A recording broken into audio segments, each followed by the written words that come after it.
Hello and welcome to the Con Couple. I'm Richard. I don't want to go to work tomorrow. That's going to be a continuing theme for the rest of the semester, isn't it? Probably. Yay. What's your actual name? Caroline. Thank you. And we go to a frankly baffling number of cons every year. I would still say we go to too few. Hmm. We didn't do that ridiculous weekend plan of going to 3 cons this weekend. So, we could have done that. We could have, but that plan was insane. We could still do it. I don't think Toon Fusion is closing till pretty late today. Yeah. But we are kind of past that. No. No. No. What was in the third one? That was the Macedonian Festival. We don't need to get into.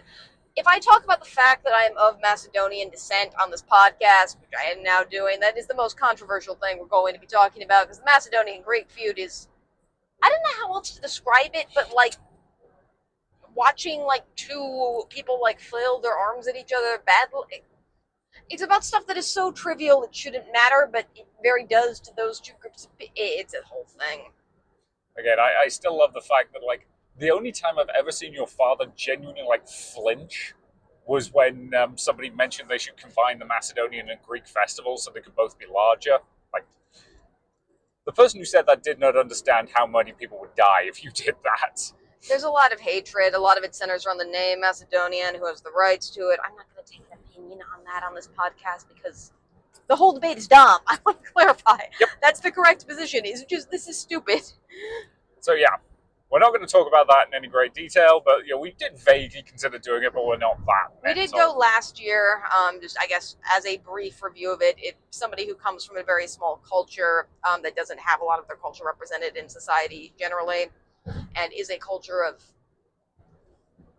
the Macedonians are a tricky ethnic group to describe because in some contexts they read as white and in some contexts they don't. I read as white. I want to clarify that very strongly. I do not identify as a person of color. I'm also one of the most lighter skinned members of the group, though, and because my mother wasn't Macedonian, I don't look anything except just average white American. Yeah. That's not the case for everyone in the Macedonian culture. I don't want to get into that, but it was nice as somebody who was culturally Macedonian, although I don't experience any discrimination on the fact of being Macedonian, to see my culture represented in some way in society. And yeah, when we went there, I think I did definitely stand out a little bit. Not in a bad way. In no way did they make me feel unwelcome. Because again, I was very clearly with you, and the food was good. That's about all I really have to say. And again, that was last year. If we hadn't been doing this con this weekend, we probably would have gone to that. But then we would have had to talk about the debate. Yeah. Which we shouldn't do. We should not. So, should we talk about where we actually were this weekend? Yes. And as a reminder, if you heard that little bark there, we have a special guest joining us, which is Emma.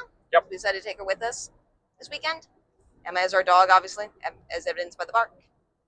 And we are recording this with hands-free lapel mics in our car.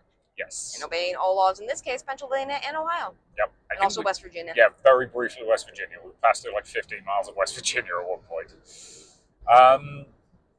But yeah, so we were at ColossalCon East for this one, which is I believe all the ColossalCons held at a Kalahari resort. Yes. Specifically speaking, this is the one in Pennsylvania, which is kind of up in the Poconos. Yeah, and ColossalCon has an interesting history. They weren't originally at Kalahari resorts, at least based on what I've overheard from multiple people who attended ColossalCon events.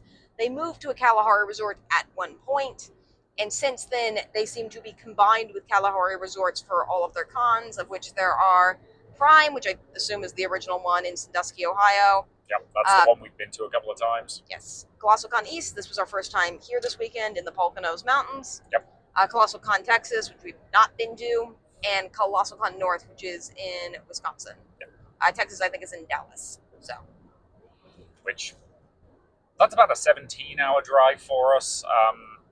We did it for Thanksgiving one year. We're probably not going to do it for a convention. We went to Texas. We didn't go to ColossalCon Texas. Yeah. But, so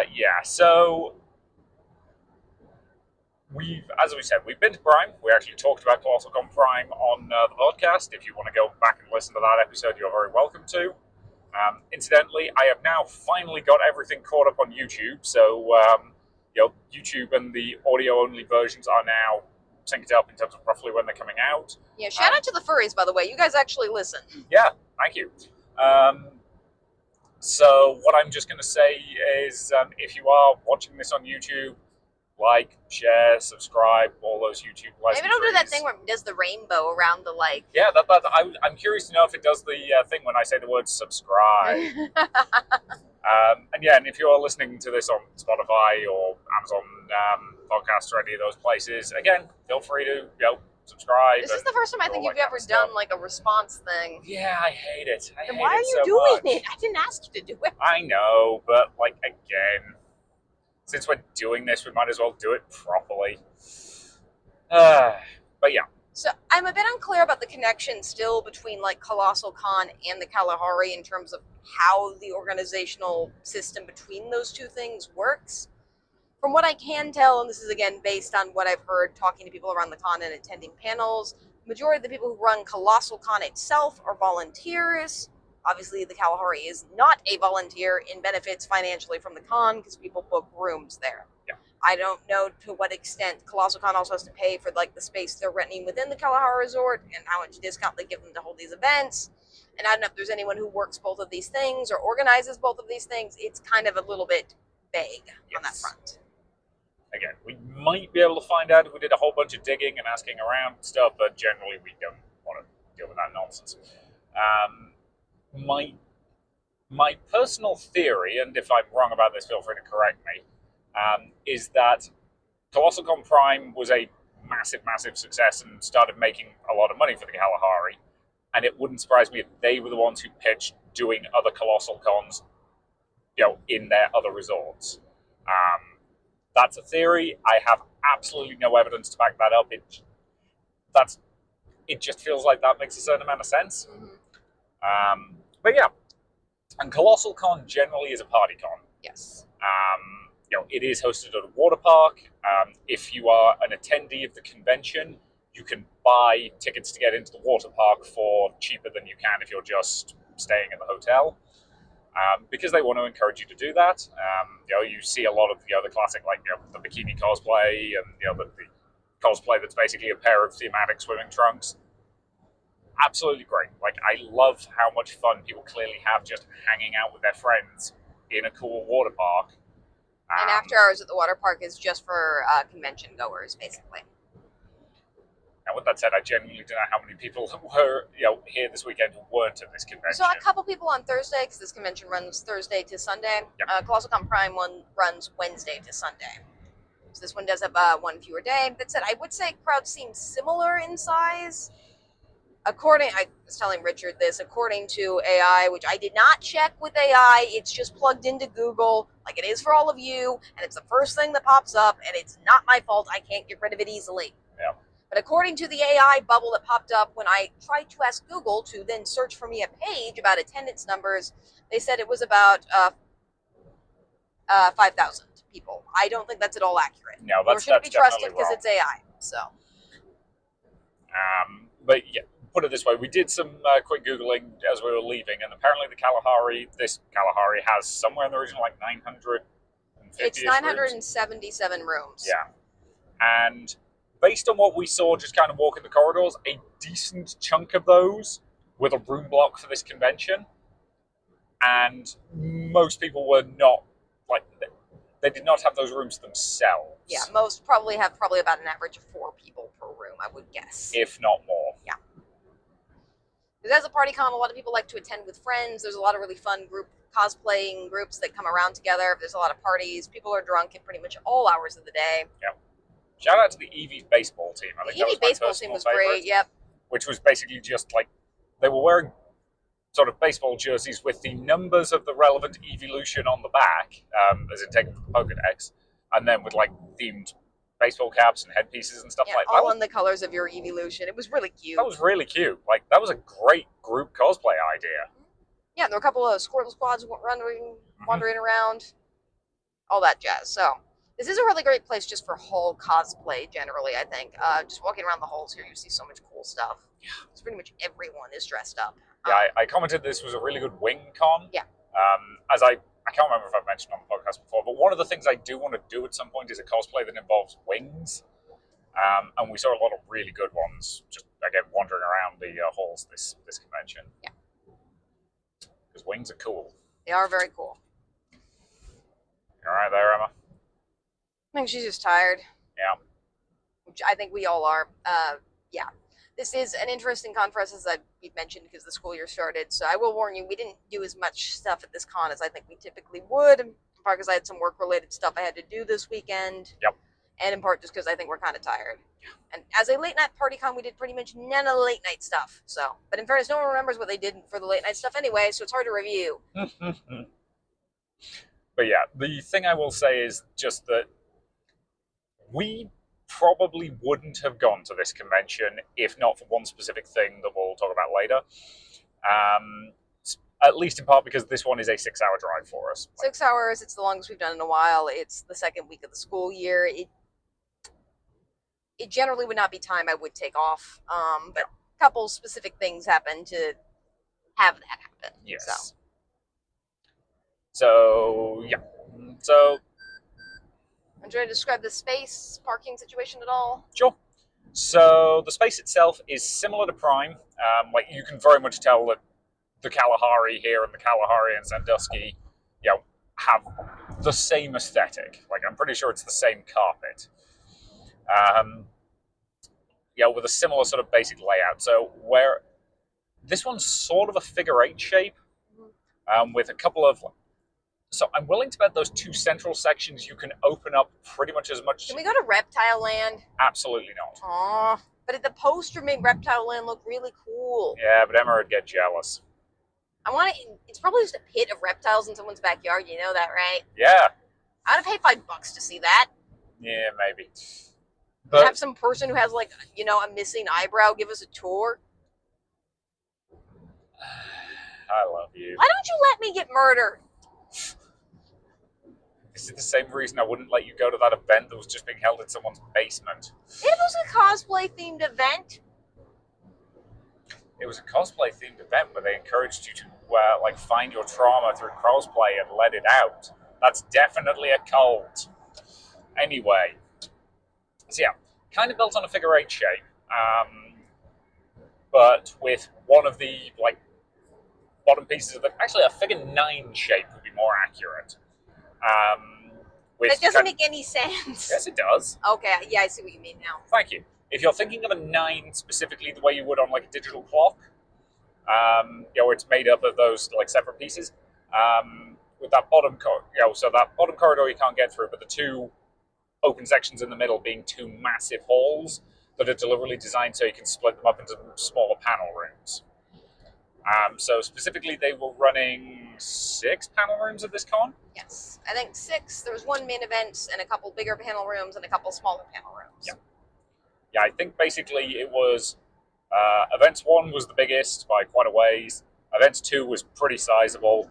Events 3 was decent sized, and then 4, 5, and 6 were smaller. Still, here's the thing: we have been to cons where events 4, 5, and 6 at this con would be the size of their main events. But they were probably about the right size panel rooms for what was going on for the most part. Probably right size and had fairly comfortable chairs, which I appreciated. Yeah, the chairs were not that awful. I will also say, we've been to a lot of cons recently where temperature has been a problem, which I just kind of expect. If you're in a big public place, you're going to be too hot or too cold at some point during the day.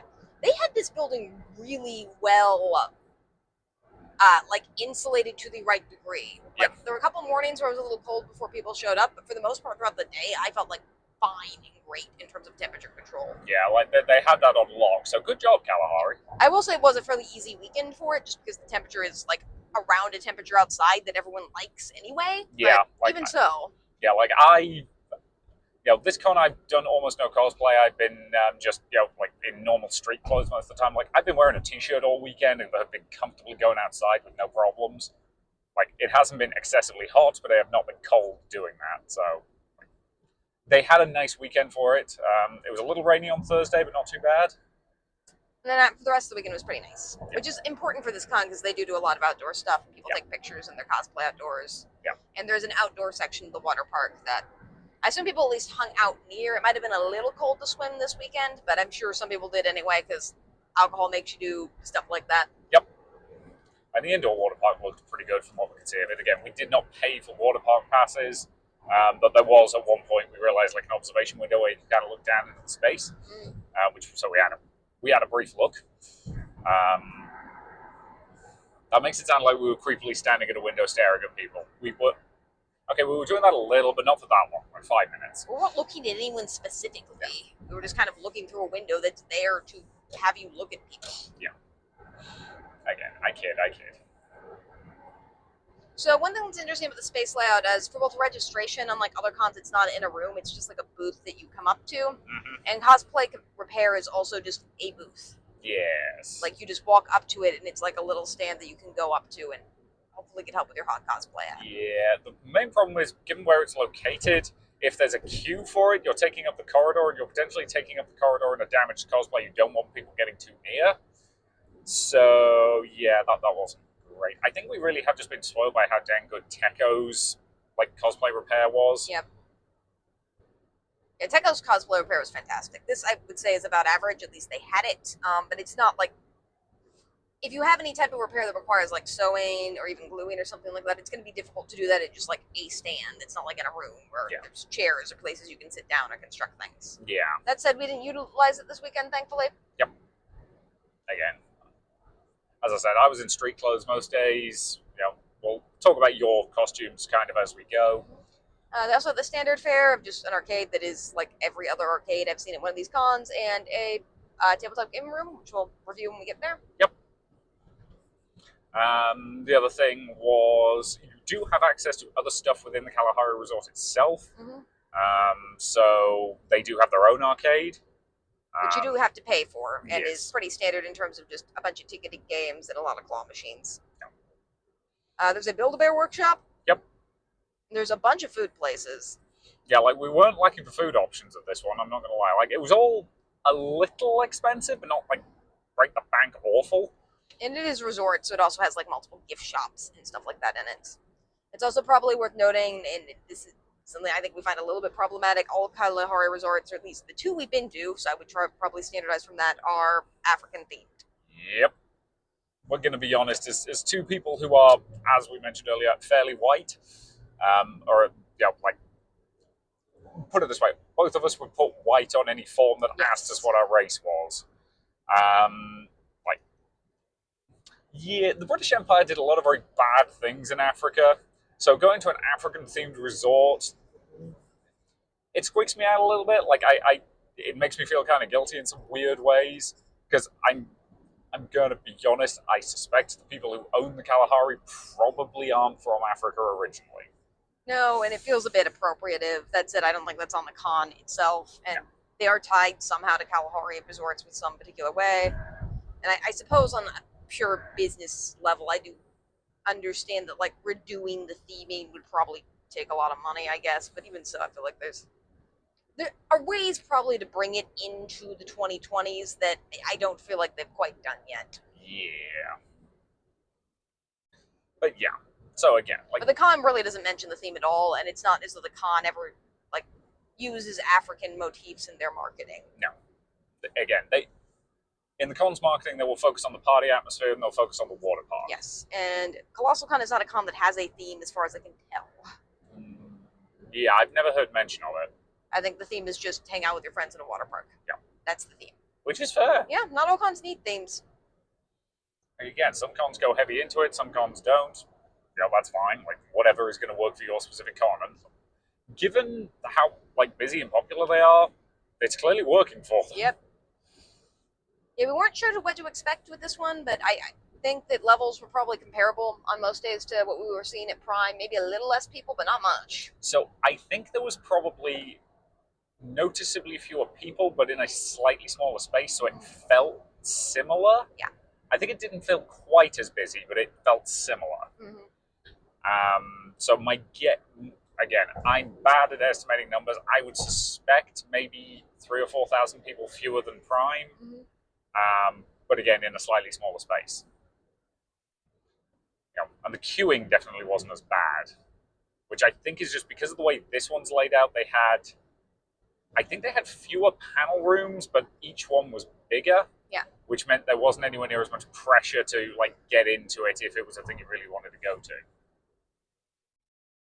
Except for again, obviously the big things in events one, there's always going to be queuing for those. But yeah, so the other thing we were going to mention is parking. Parking at Kalahari is free, which is very, very nice. It does fill up though. It does. So we got there on Thursday afternoon and it was completely fine. There was a bucket load of space. We got an easy parking spot. Yep. Friday we got there a little bit later in the day. Mm-hmm. Around noon. Around noon. Which is late for us by a lot of standards. Yeah. And we almost we were looking around for a parking spot. It was like, oh, there's one down here. We parked in it. We walked up and we realised that we'd inadvertently driven through a staff-only gate. Which the gate was open at the time in our defense. Yeah, it shouldn't have been. So I ran back and found another spot to move the car. Yeah, I will say they also multiple spots had cones in front of them and gates in front of them, the type that you can move to block off stuff. Yep. But these were incredibly haphazardly placed in such a way that made me think that this wasn't because if it was just spots for VIPs or something like that, the con or the hotel would block off a consistent group of spaces all next to each other. Mm-hmm. These were just spaces that were just scattered around haphazardly through the car park, which makes me think that somebody themselves put them there. Maybe. I don't have any proof of that, but yeah. it seemed when I was walking around that they seemed like they were pretty haphazardly scattered places and had hastily written signs that said reserved on them. Yeah. So again, we did manage to get parked all 4 days. Mm-hmm. And how far away we were kind of basically depended on how early we got there. Yeah. As we were leaving on Saturday night, the road in nominally has parking along the side of it. That was pretty chocker as well. Yeah. So if you want to go to this con, get there early. Or if you want to park, I should say. Get there early, and if you're staying at the resort, probably don't leave much, or leave at times that you're gonna have an open spot when you get back. Yep. But again, it was free. The issues with everybody else also parking there are just kind of classic at this stage for something like that. So we handled it. Is there anything else specific we want to talk about the venue or Some extra stuff you can. I think. Do you want to review the food as it comes up, or you want to do that now? I'll probably review it as it comes up because again, I did actually have a fair amount over this weekend. So. You did. It's a resort, so there's a lot of stuff there. Yep. So we did have to. I submitted a panel to this. I don't remember what panel time slots I submitted, but they scheduled me for 4 p.m. on a Thursday. Which is the reason we had to drive down on Thursday. Yeah, because that's something I would have typically have taken off for now that school's starting. But yeah. I figured, because I teach Monday, Wednesday, Friday. I figured generally most schools take off Labor Day anyway, and we don't. We don't. Despite the fact that we do take off MLK Day. We got ice cream. It wasn't good ice cream. But yeah. And the president sent a message thanking all the workers. It was so awkward. Ugh.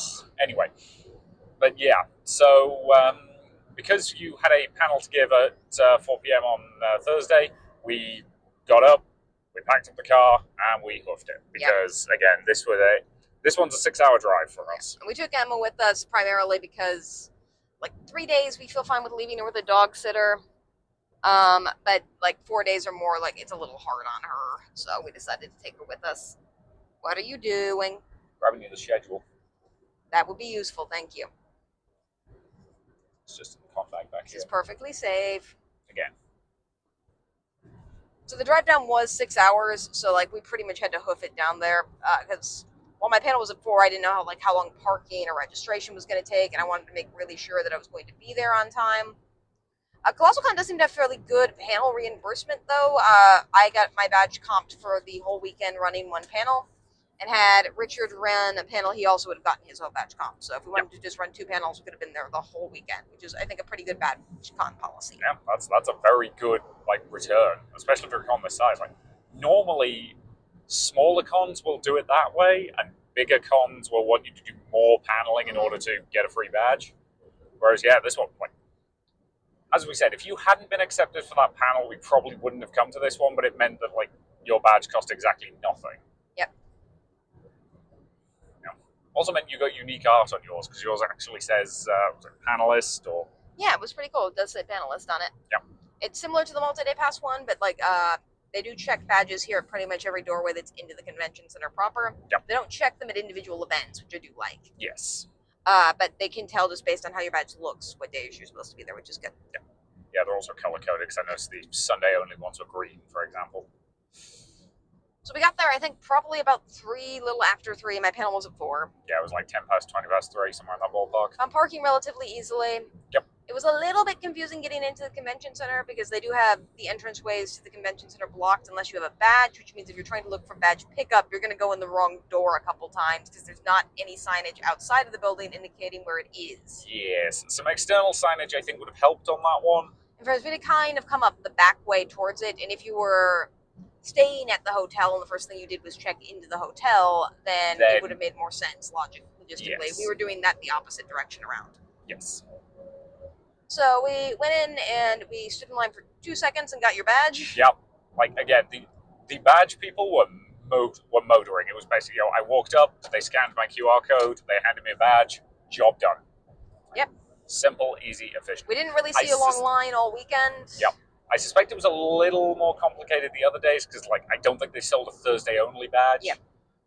Which basically meant that if you were picking your badge up on Thursday, the odds are you needed a multi-day. Mm-hmm. And then we had to go into ConOps to get your badge. Yes. Because my badge was something for which they had options for it. If you had already bought your badge to ColossalCon East, you could get reimbursed. I didn't, though. I didn't decide to go till after my panel was accepted. So instead, I just picked up a badge back there that also took 2 seconds for us to do at ConOps. It wasn't crowded at the time we were in there. Yeah, basically go into ConOps, said, told them that you were a panelist and they had to pick up your badge, and they basically said, they asked your name, had you already bought a badge that you need to be reimbursed for? You said no, and they said, cool, handed you your badge, job done. Simple, easy, effective. No complaints at all about the reg process in this one. This was smooth. Mm-hmm. And again, we didn't get there at any point when I think there would have been a major rush, but so I don't know. I don't know how bad the line was when it initially opened, but I think it opened noticeably before actual paneling started, so I suspect they managed to keep the rush to a minimum. But it's hard to know for sure. Which makes sense. They also had paper schedules, which we appreciate, and they actually do have an online guide that I think is quite good, but the reason you were handing me the paper schedules, it just doesn't work on my phone. Yes. And my phone's the one recording this podcast. Yes. And I do think that, I don't know how much that's really on them. I think it's mostly just I own an iPhone 6S that's 10 years old that I refuse to update and don't update to the latest iOS app. So it probably has more to do with that than it does the con schedule. Yeah, because it works fine on my phone. It works on your phone, and actually it's very good because it's the same kind of grid-like pattern can be pulled up, and you can click on each individual event and get a description for the event, which is pretty cool. Yeah. So the first thing we did was, once we got there, we kind of wandered around a teensy bit. We stuck our head briefly into the room where we knew you were going to be doing your panel. Yep. Then we kind of wandered around for a little bit just to get the lay of the con space. And then we just kind of went to the back of the panel before us, which was animals and anime. Yep. I wasn't really focused on it. I'm sure it was a good panel. It's just, you're kind of revving yourself up to present at that point. And then the panel started. Yep. So basically, as the previous panel was kind of ending, I went to the person at the back, because you were in events 2 for this. Yes. This was a big room. This was a big room. And I had no idea how crowded it was going to be, given that it was early on a Thursday. Yep. I'd say the room was probably close to half full. Somewhere in that ballpark. It was a decent chunk of people, more so than we had last week. Yep. But yeah, I basically just went up to the AV guy and sort of, gave him the look you give someone when trying to attract their attention. And he sort of, nodded, and he leaned over his desk and was like, "Are you the next panelist?" And I basically said, "Well, technically she is, but I'm, co-paneling." And he said, "Yeah, that's fine." and we had a brief conversation, about what we needed. And again, in this case, this is the same panel we did at Surrey last week. So this was the Ethics of Pokemon panel, which we've updated very slightly since last week. You put in some intro music. Yeah, because we found everybody coming in silence last week was a little awkward. So I basically just added some music drawn from from Pokemon Red and Blue. Yep. Just at the start of it, just so there's something to listen to as people come in. And yeah, like the AV guy was great. He basically said, "Okay, how many mics do you need? What do you have a presentation?" And I said, "Yes. It's just basic PowerPoint." Okay, cool. What are you running it on? And I said, "Laptop, Windows, Mac, Windows, cool. HDMI cable plugged in. Little bit of setup time, making sure that like audio levels and mics were good. But, like the AV crew at this con were working. Like They were doing a great job. Yeah, they did a great job making us set up and feel comfortable, and everything was ready to go. Everything plugged in great. They also had, because ColossalCon has boards outside that have the names of the panel displayed and the names of what panel is next displayed outside of each panel room, which is really cool. And before your program is set up, they have a board on the boards that are going to show the presentation, which is, in this case, was on both sides of the room, which was nice. Just saying the name of your panel before you can put it on yourself, which is awesome. Yeah. And again, I suspect if you don't have a presentation or anything that's going to be going up in there, they probably just leave that there so you can see what it is, which is also really great, and it's a great visual cue for people to let them know they're in the right room. Yep. Again, I don't think they were doing that for the smaller rooms. I think that was just the bigger ones that had like dedicated AV staff. But yeah, like that was really nice. I'm not gonna lie. It was, and I think it was purposeful to program the animals and anime and then the ethics of Pokemon as kind of educational panels about vaguely animal stuff together. Yeah, there were a fair few people who just like stayed from one panel to the next, which and they didn't clear rooms for this, which we appreciated. Yep.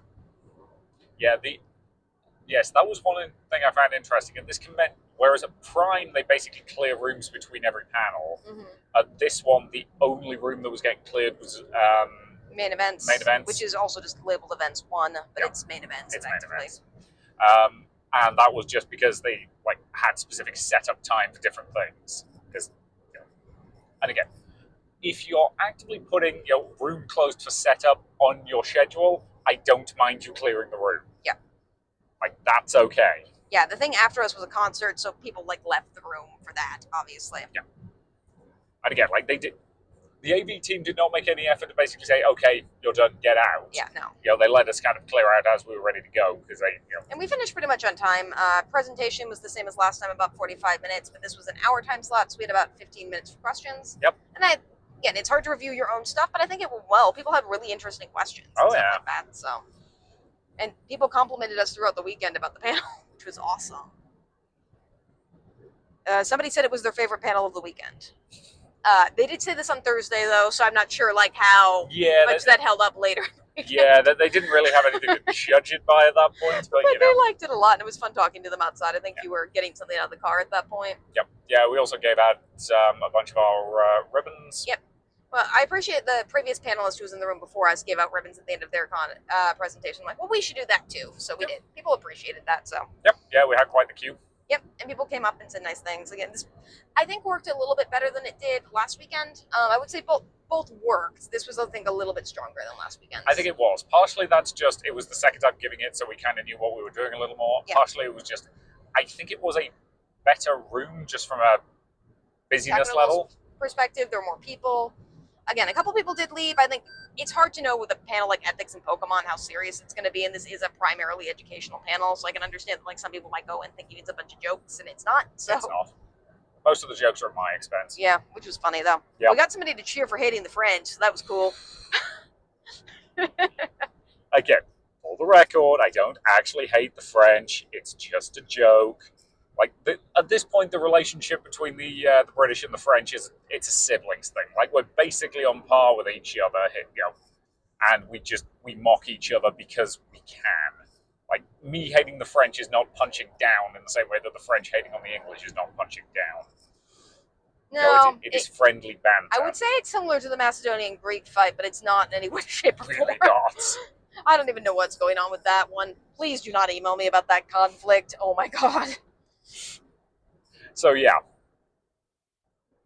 But no, again, I think the panel went well. I think people enjoyed it. I definitely think the inclusion of music at the start was a good call, and Yeah. I'm glad And people seem to like the theme PowerPoint slides. People were asking creative questions about Pokemon at the end. It was a lot of fun. So after that, we gave out ribbons. We did talk to people for a little bit, which was nice. Emma was a good visual aid. She did lick your face once during the presentation. Yep, that's just what Emma does. Yep. She's a dachshund. It's normal. So then we just did, I think, a couple miscellaneous things. What did you run out to the car to get? It was your phone. Yeah, I left my phone in the car. We're kind of rushing to get in. Yeah. And I talked to people outside, let Emma walk around a little bit. She wanted to sniff things. Yeah. And then we went to get food since we had kind of an hour break here. Yeah. Yeah, because you were dressed as Skunky that day, same dress as last week. Yes. And again, because I knew I was going to be A, driving for a long time, and B, on train duty, because that dress, that dress very deliberately drags on the floor. It does mean that, when things get busy, you do need somebody to, guard it, pick it up, and do all that kind of stuff. So that was my job that day. But yeah, so for that one, I basically just ran to one of the, it's not, calling it a concession stand doesn't feel completely accurate, but that's kind of its vibe. That was just outside main event. Got myself a vegetarian burger. It was aggressively okay. It was definitely, that was probably the worst meal I had this weekend. It was the only one in the con space, though. Yes. Whereas the other things that I've eaten over the weekend, I got from more the hotel side rather than the convention side. And again, this was one of those burgers that's literally just out and sitting under a heat lamp to stop it cooling off too much, which is why it wasn't that great. And again, it wasn't bad. I've eaten a lot worse. But again, it was a little pricey, but it filled a hole, basically. And after a long, you can fill my holes. Safe for work podcast, honey. That goes over the head of no one who doesn't understand what it means already. Mm-hmm. She's talking about holes in her heart, kids. One of the tags is cream pie, which means he's good at baking. I love the moment when you did that on stage and you could watch the host go, oh God, okay, she pulled it back. Because that was a safe footwork thing. It was. And it goes over the heads of anyone who doesn't know what it means. It's great. Yep. But anyway. But yeah, so again, it was a basically fine, vegetarian burger. It was okay. It was. It's a little pricey. But yeah. What do we do after that? So after that, we saw a couple people. So this is one thing we did notice throughout the weekend is, except for a couple main events, there weren't really big lines for things. Most people seem to be adopting our strategy at ColossalCon, which I think is just becoming the preferred strategy of events, of just wait till the doors open and then just walk in. Yep. It's way easier for everyone. Yep. So we did that with the Beyblade Beatdown Beyblade tournament that started at 6. Yep. So again, as we've mentioned, Beyblade tournaments are very, very stupid. Yep. But in a way that everybody involved understands and is having fun with. Yeah, it's similar to pro wrestling, for which it's theatrics. There is some strategy to Beyblades, as evidenced by how this tournament went. But for the most part, it's also just kind of random what happens, and the story kind of tells itself based on what happens. Yep. So people who do it, particularly on stage and stuff like that, very much play it up. At least at cons, they're dressed in costumes. They pretend to be wrestling tropes of baby face or heels. They play it up for the audience a lot of the time. It's meant to be silly and over the top, and everyone who's involved kind of gets that particular mission. Yeah. And no one's really no one really wants to win in a deep sense, if that makes sense. Yeah. They're just kind of there to have fun. So yeah, the other thing about this one is you could turn up with your own Beyblade, or if you wanted, you could borrow one.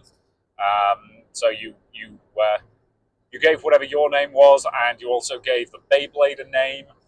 And some of them were fantastically silly. Also, I'm going to start keeping that at petrol stations. Okay. My favorite was Hot Wheels Sisyphus. That was pretty good.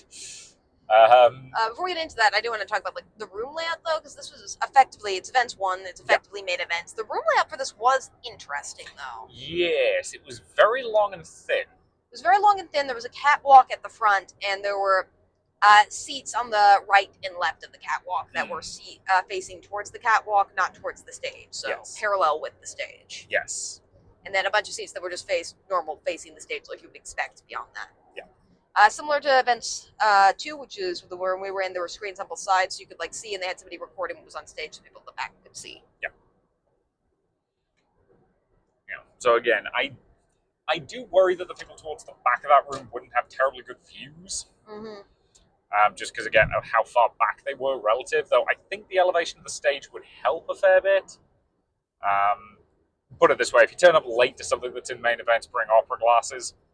Basically, or stand at the back. I think I saw some people. We didn't wind up going to the main cosplay contest for this one, so we don't know. That seemed like it was a fairly crowded event. Yeah. But everything we did in main events was like, the room was like maybe a quarter full at most. Quarter to half. Yeah. At this point, the room also didn't have any accessibility seating that was added the next day. I was in the room while it was getting added, so. Yep. But at that point, I will say, like, there probably wasn't a lot of need for it, just because. There weren't enough people in there for it to matter at that there point. was maybe 50 people there total. Yeah. And it was something for which the event has a $5 entry fee. That's just to, like, pay whoever wins some money back, depending on who enters the field. Yep. But as I think you mentioned, they do have Beyblades that you can just, like, use that are on stage if you just want to enter for fun. Yeah. Again, we kind of vaguely contemplated it, but I wasn't in quite the right headspace for it for whatever reason. Mm-hmm. We did have Emma with us, which would have like limited our options. I joked about letting Emma enter and stuff like that. And I think we're both just kind of content to just watch. Also, like, I've never done Beyblades, so like Neither have I. Like, I assume it's not terribly complicated to learn how to like throw the top into the arena. It has one of those like attachment things that you spin and pull. Yeah. But like, as evidenced by the fact that presumably this is targeted at small children who can do it. But yeah, as we pointed out, like the marketing of Beyblades back in the 90s did a very good job of making it look incredibly cool to middle school boys and no one else. Yep. And the people who still play it know that it's supposed to look cool to middle school boys and dress. One person, the first person who signed up, who clearly like was excited about this contest, dressed as though they were in a '90s Nerf commercial. It was great. Like I don't know if that was specifically what they were going for, if that was just the vibe it ended up giving off, but I think that they purposely dressed so that they would look like somebody who played Beyblades according to a Beyblade commercial. Yeah, that does seem about right. So yeah, very, very silly event, very fun. The hosts for this were, what's his actual name? I should know what Stripper Vash's actual name is. I don't know what Stripper Vash's actual name is. Is the other guy named Chris? I feel like one of them's named Chris. Chris might be Stripper Vash, and because the other one's Steve. Oh yeah, Steve. Oh yeah, because he makes everyone say Steve. Yeah. You know what that's a reference to? Yes, I know what that's a reference to. You just haven't seen movies. I've seen 3 movies. Cool. But yeah, so this was Stripper Vash, who does a lot of ColossalCon stuff, and Steve, who has not yet graduated to a full shiny jacket, like half of his jacket is shiny. Yeah, I can't tell if he got that custom made or not. It looks really cool though. It looks really fun. Like either he custom made it or somebody did. Yeah, so Steve is new. Stripper Vash was paired. Well, he's not new. Stripper Vash was just paired with different people at different cons. Again, I assume that's just who's available that weekend. So, but I can tell. I love both Steve, Stripper Vash, and typically whoever else Stripper Vash is paired with as host a lot of the time. Because for all of their events that we ever see, they do a great job of making everyone on stage feel like they're a star when they're on stage, which I just love. They really do a great job of that. Like, you can feel the sheer like wholesome energy coming off them. Yeah. Like they love doing this, and they love like giving everybody their moment to like be in the spotlight. Yeah, they do a great job of that. They know exactly how to put attention on people when they need to have the attention on them, and they do a great job of just hosting this event. Yeah. And Stripper Vash, I think just because they had an odd number of entries, like played a couple times. Yeah. He was also the person who loaned out his Beyblades to people to play. Yeah. And again, like because this was a bracket, your classic bracket style tournament. So how many spots do they have theoretically? I think they theoretically had 32 spots for Yeah. standard bracket. I think they got about like 27-ish. Like they filled up most of the bracket by the Yeah. end of it. And it was 4 points to elimination. They did point out they know the actual Beyblade rule, like how the Beyblade wins against the other Beyblade determines how many points it gets. So if one Beyblade stops spinning before the first Beyblade, I think I explained this last week. Yeah, that's one point. If it's banished to the Shadow Realm, it's 2 points. Yeah, which are the kind of like two small holes off to the side. If it breaks apart, it's 2 points. Yeah, and if it goes into the big hole at the back that I think you have got to go over like a higher hump to get into, that's 3 points. That's 3 points. And it's a 4-point system, so typically, regardless of what happens, you're going to be playing at least 2 rounds, which makes sense. Yeah. This one, unlike the ones last week, didn't let you change your Beyblade in between rounds. You just used the same Beyblade for every round. Yeah. Which saved a little bit on time, I think. Yeah. Which, I think also varies depending on, like, I'm willing to bet the one last week you couldn't, like, I think you might have had to sign up for that in advance and you had to bring your own Beyblades. I saw a lot of people sharing Beyblades at that one too, though. Yeah. And also, I will admit that tournament legitimately had 32 people. Like, Beyblade tournaments at cons are cool. I find it trouble. I still have a little trouble believing that many people are into Beyblades as adults in 2025, but I could be wrong. Who knows? Again, I'm a Warhammer player, so you know. Yeah. They also, and I don't know if this was just kind of impromptu, I think somebody did just bring their own Beyblade, like stand type, the arena that they have for them type thing, and they were bringing it out into the audience. Yeah, just people were doing like some practicing, spins, and like, some people were teaching the people who just kind of signed up on a whim how to do it, stuff like that. It was a very wholesome type of thing. It was. Yeah, like, so this was a very fun, very silly, very lighthearted event.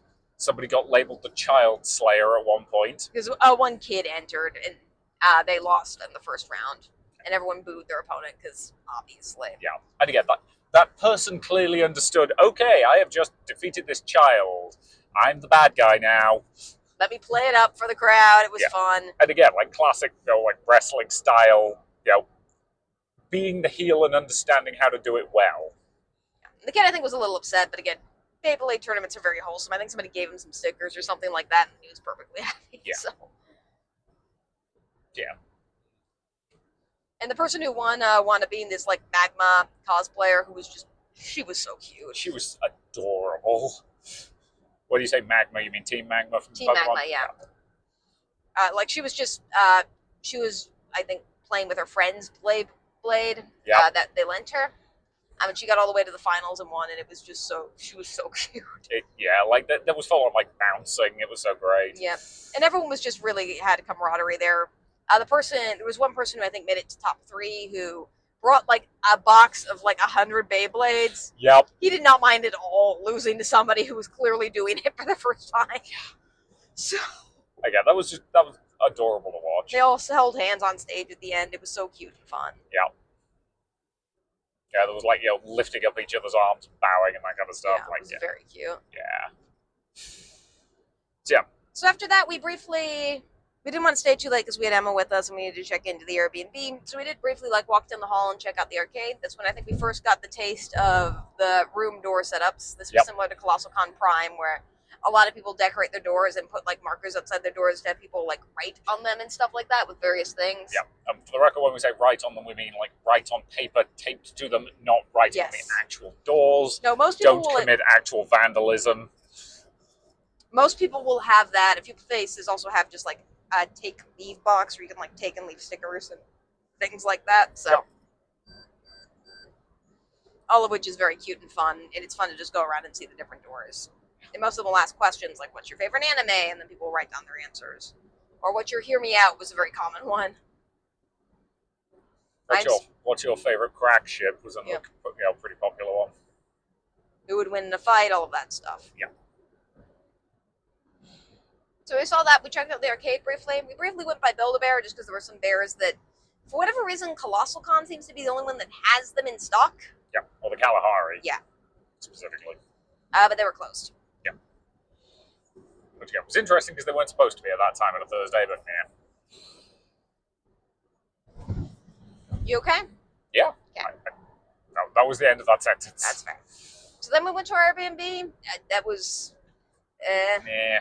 It was about 30 minutes away because this is the Poconos. There's not a lot nearby. Most of it's like resort stuff that's highly expensive. So we wound up staying in Scranton, which was about 30 minutes away. Yep. And it was a small, like, back 2 rooms of somebody's house that they like put padding over the entranceway door to block off. It didn't have a kitchen and was pretty cramped. Yeah. And kind of gross, but it was tall. It was tolerable. I will say I slept worse there than I have in an Airbnb in a while. That said, it wasn't like violating fire safety, so that's good. Yep. Well, they did ask you not to use more than one appliance at once, just in case you blew out the electricity. Yeah. And the fridge wasn't working the best either. Again, it was... But it allowed dogs, and it was relatively fine. Yeah, not that expensive. The backyard was kind of cool. You had to like enter through a gate, and the backyard was kind of this like gnome fairy garden area. Yep, which was kind of cute. Yep. Yeah, I did. It's mostly a case of I think they were pushing their luck by having more than one person be allowed to stay in that. I think it nominally took up to 4. Yeah, if you just wanted like places to sleep, because it did technically have 2 beds, because the sofa was pretty like it was a pull-out sofa. Yep. That said, if you pulled out the sofa, it would be hitting like the other end of the wall. Yep. So it was very small. I am looking forward to sleeping in my own bed tonight. Yep. So I think we're coming up on an exit that's going to have petrol. Yes. So that might be a good point to pause this for a moment. Okay. Because I think, because obviously that's the last thing we did on Thursday. We got there and we went the heck to sleep. Yep. Well, I actually wrote more because I had to do that, but then we went to sleep. Yeah. So we'll pause it there, and then when we come back from fueling up the car, we will talk about Friday and onwards. So we'll be back momentarily. Bye. And we have petrol. Yay. Yay. Richard's bad. She kept trying to get QR code scanned. Yeah, because the badges for this one have a thing on the back that you can scan to take you to the online schedule, which is actually super useful. But it did mean that the petrol pump kept trying to scan it as a voucher, getting very, very confused. So it took like 4 goes to actually fuel the car up. But it's fine. That's just funny. So, Friday came around, and we got up.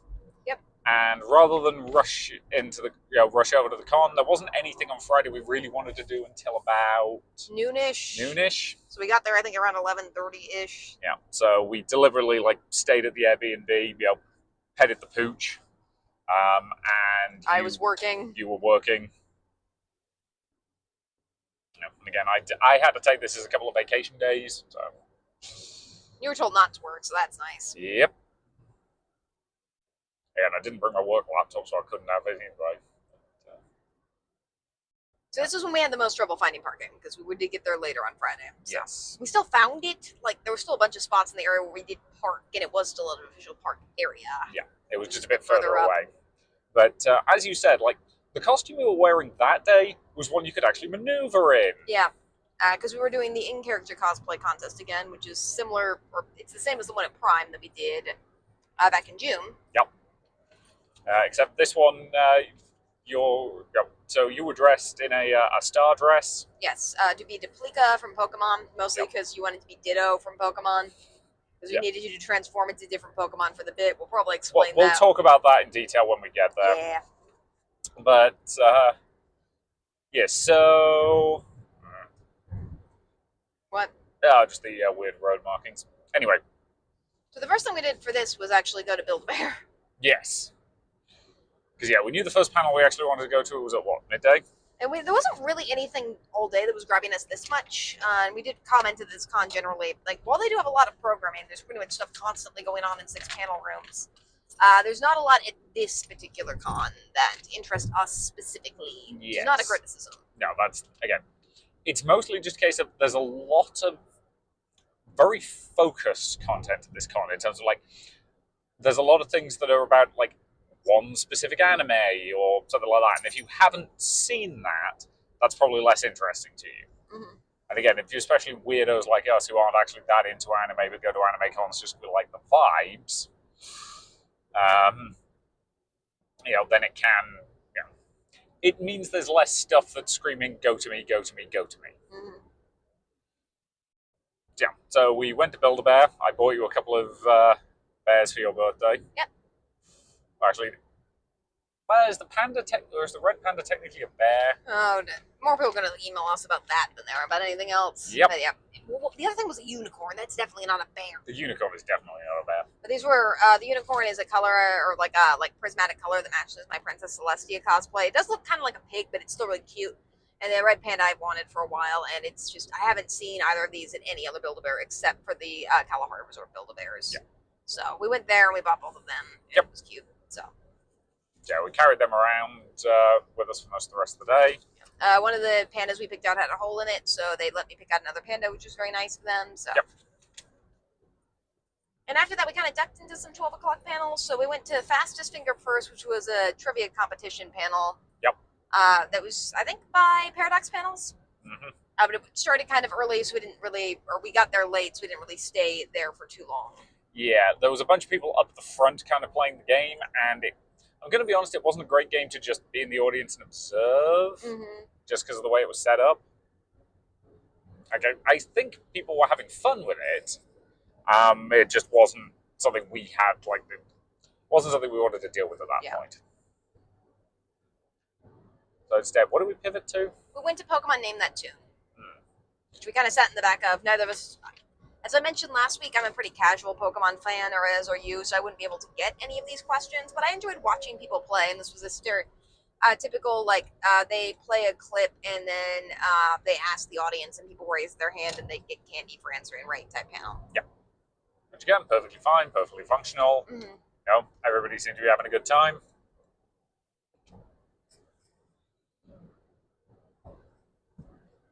So yeah, we did do a little bit more meandering at this con. I think after that, we went to the tabletop room. Yep. Yeah. Played, what was it? Oh yeah, Hues and Clues. Yes. Which you've not played, it's a game in which you're trying to get other people to guess a specific color on a board. It's perfectly fine and functional. And I will say I did like their system because with this, which I think is Gnome Games or Gnome Tabletop Games or something. Something along those lines. ColossalCon, you don't even have to show your badge to check stuff out. They just have a table. You can take the game, play the game in the room, and you can give it back. There's no system whatsoever. I actually like that amount of trust quite a bit. Yeah, so do I. And some of the more popular games they did have multiple copies of. I think they had 6 or 7 copies of Codenames. Yeah, they had a lot of copies of Codenames. Which is fair. Codenames is a fun game. So we did that. We then went into Twinks and Lesbians Destroy the Universe briefly. Yep. That person was very energetic about that panel. We did not have that again. We're getting ready to be on stage, and that just takes a lot of energy. So I think at that point we actually did the first of 2 wandering around the hotel. Yes. So yeah, we basically just went for a wander up and down the corridors of the hotel. Yeah, but this con is fun. It's kind of like trick-or-treating because most people have their doors decorated, and you never know what you're going to find around every corner. Yeah. So you can, I wrote some stuff on some doors for my answers to questions. I'm really trying to pitch this Titanic X Evergreen ship. It's a ship about ships, which makes it a great ship. Yep. For anybody who doesn't remember the Evergreen, because I keep forgetting, it's the one that got stuck in the canal. It's funny. It's funny. It being paired with the Titanic is funny. Yep. I believe in the 2 of them together. They're my ship. My ship is a good ship. What? Given how many holes the Titanic has in it at this point, I think it's also a cracked ship. It is quite a cracked ship. Also broken ship, really. Yep. There's a lot of tags you can put into that. Yep. We're going to end up having to actually write this fanfic and present it at a con, aren't we? Yes. So it was fun to see that. A lot of have take stuff, leave stuff, putting stickers on doors type stuff. Some places are just straight up handing out tampons and condoms. Go them. Yep. And you can see other people in the hallways and chat with them. Yep. So yeah, again, as a thing to do to just calm ourselves and relax before we headed to the in-character cosplay contest, it was actually quite fun. Mm-hmm. We saw some people. You got a bunch of compliments. Actually, you got relatively few compliments that day, just because the star dress for Duplica is a little less showy than some of your usual. Yes. But you looked great, honey. And just again, people at this con are generally very friendly. Yeah, they're friendly. They're nice. I think people complimented us on our panel again from yesterday. That They was pretty did. Cool. And it was just kind of fun to go around and see the different rooms and like collect stickers and stuff like that. And we were not the only people doing that. No. There were multiple people just kind of wandering around the corridors and like writing on people's doors and having fun. Yeah, generally it was nice. And again, just slowly ascending, and I think we did get up as high as like the 8th floor, which I think is as high as that block went. So you only checked out. There's about I think 2 main blocks of rooms. Well, 2.5 because one of them's connected to an expansion block of rooms. We checked out I think the smaller block that day. Yes. We also went into the Artist Alley and Vendors Halls because the thing is I wasn't a dress that was maneuverable this day, so I'm like I'm going to do the stuff that's actually crowded. Yep. So we went into the Artist Alley and Vendors Halls right when they opened. Yep. That was probably not a smart decision. No. But again, like both were perfectly functional, pretty standard. They were separate in this convention, as we've talked about before. Some cons separate their Artist Alley and Vendors Hall, some don't. I don't have a preference.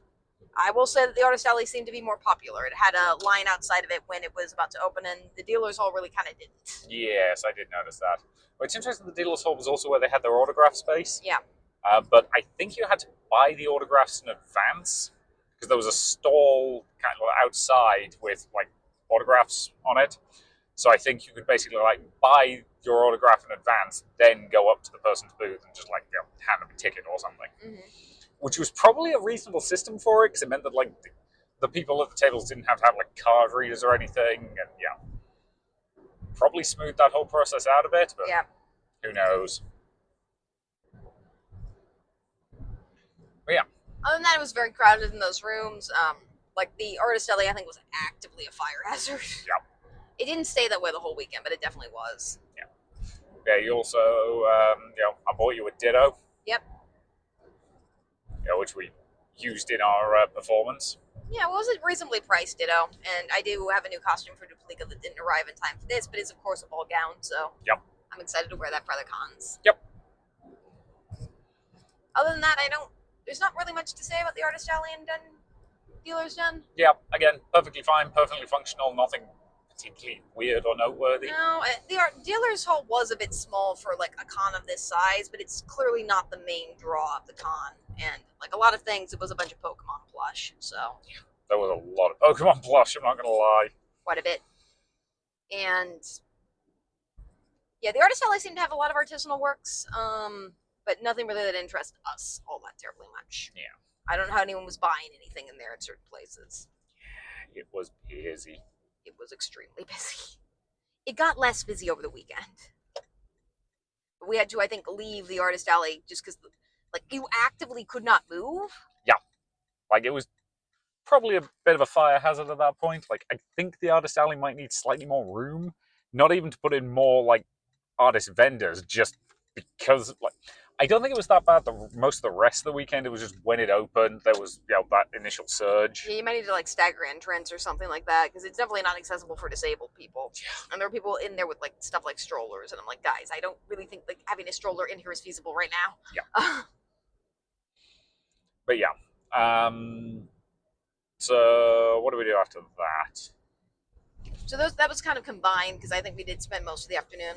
We did go to the Dark World video game Urban Legends panel though. Yep. It's kind of the last thing we did before the in-character contest. Yep. Which was a interesting little panel. Again, basically talking about various like myths and tales and like stuff like the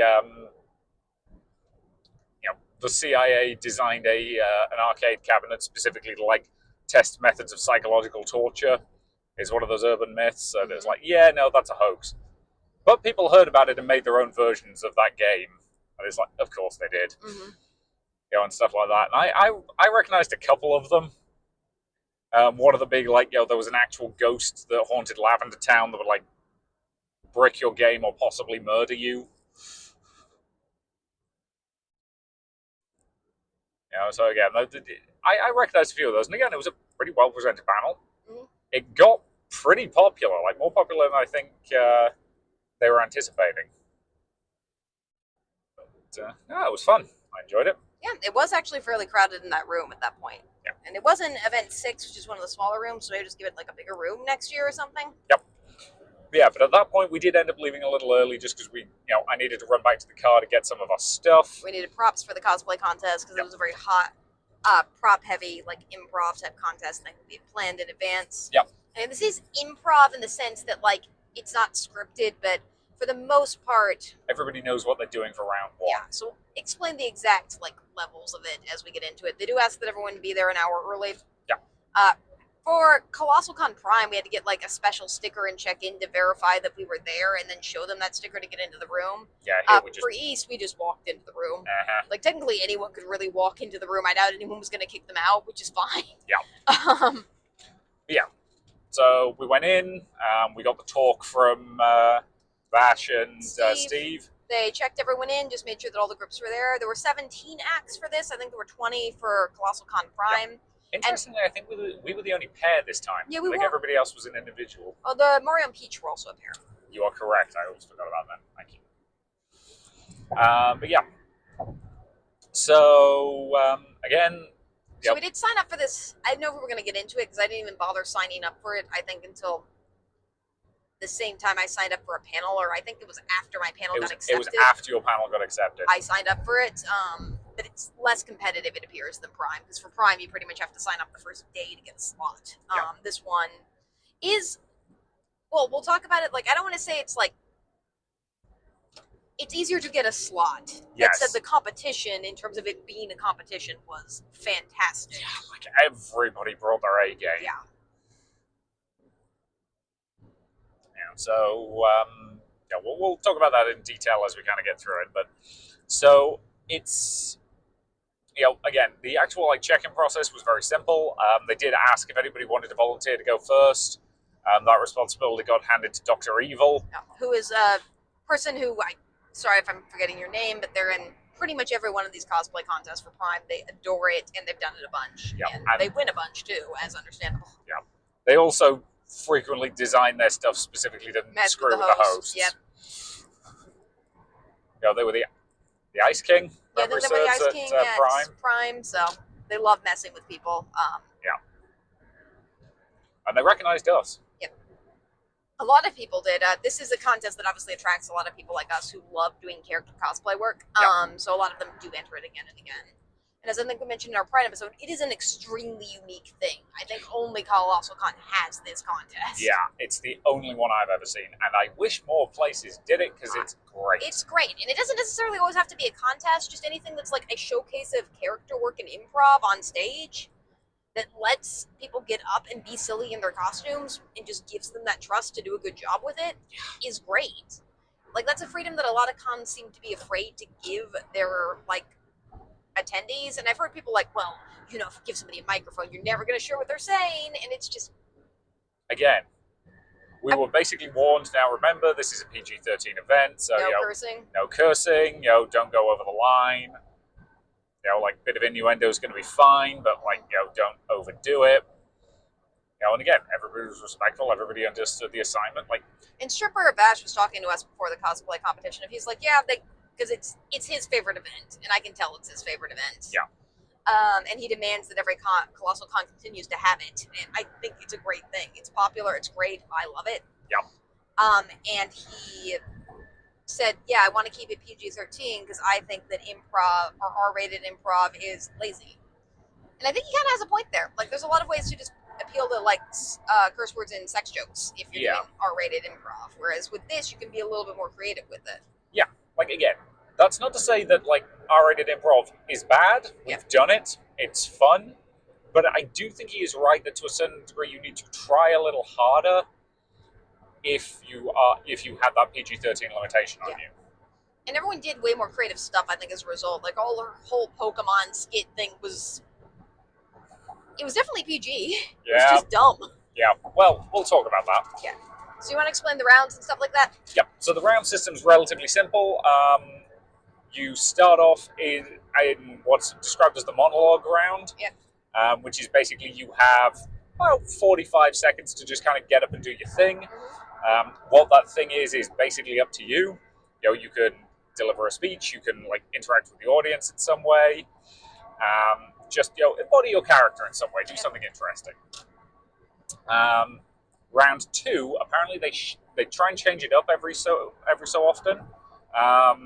Both at Prime and here, Round 2 was audience Q&A. Yep. So they basically invite people from the audience up to a microphone that they place, there, kind of like standard VA Yep. panel style, where they took about 3 questions per competitor from the audience, and you had to answer in character. Yep. Reminding again the audience that it's a PG-13 panel. Yep. And then round 3 is you get a volunteer from the audience to join you, and you perform some kind of improvised scene. Mm-hmm. And at each stage they cut about half. So at Prime they had a full 20 entrants. So it went from a group of 20 down to a group of 10 down to a group of 5 for the last round. Here, because they only had 17, they did 17 down to 8 down to 4. And for Prime, they just kind of kept everyone in the order they signed up in, I think, for the most part, or at least I assume that's how the sheet is ordered, which would make sense based on when we signed up. Yeah. But for this one, they did rearrange people. I think that they did that primarily because there were 2 Pokemon acts, one of which was us, and 2 My Little Pony acts. So I think they just made sure that both of those had somebody in the first half and the second half, so they weren't like right next to each other. Yeah, I think they deliberately did some manipulating to split things up and move things around. So we ended up going 4th, which is a good spot. We like that spot. Yeah, 4th is actually a really good spot because the first couple of people have to warm the audience up a bit. Yep. I'm gonna be honest; they probably couldn't have picked a better act to warm the audience up than Dr. Eve. Yeah. Did phenomenally. Well, they did phenomenally. It's also worth noting that Dr. Evil, or the person who plays Dr. Evil, stays in character throughout the entire contest. Even when they're off stage or backstage, they're still just Dr. Evil. Yeah, which is kind of fascinating to watch. Well, it's interesting because we had to split up. We'll talk about that in a second. But I was talking to them while we were just show's about to start. Everyone's kind of nervous because you're about to go on stage. Of course, you're going to be nervous. Yeah. And he was nervous. But he was nervous as Dr. Evil in a way that was kind of just amazing. He was just talking about it. It was honestly really comforting to me because, knowing that somebody who's that good at character acting is also nervous, obviously makes you feel better. Yeah. About being nervous. Yeah, because I don't think you were quite as, you were definitely, really feeling nerves before we did this at Prime. Well, at Prime, I just felt really out of my depth with it a lot of the time, and it was our first time doing it, and everyone just seemed to know what they were doing, and I felt like we didn't. And then we got to the finals of it, and that was a really big confidence boost. Yeah. We didn't get that far this time, but it was still a really big confidence boost. Yeah. But yeah, so for this particular one, our act was pretty simple. We would Duplica and her Ditto. Yeah. And we came up with this as a joke on the way home from ColossalCon Prime. Yeah, while we were high on the adrenaline of of doing this the last time. So specifically, the concept for this was you would Duplica, the Pokemon trainer, who does we knew you were going to be a Pokemon trainer. I think you settled on Duplica just because, one, you could play her, you could do her vibes, and she actually canonically has a Ditto, which helps. But yeah, the basic principle for this is my Ditto costume consisted of a sheet. Yep. Which, it's a cheap tablecloth that we bought for $10 on Amazon. Yep. And then as I transformed, I was basically wearing a series of children's Pokemon masks, and I would just pull off each one to bring up the next transformation.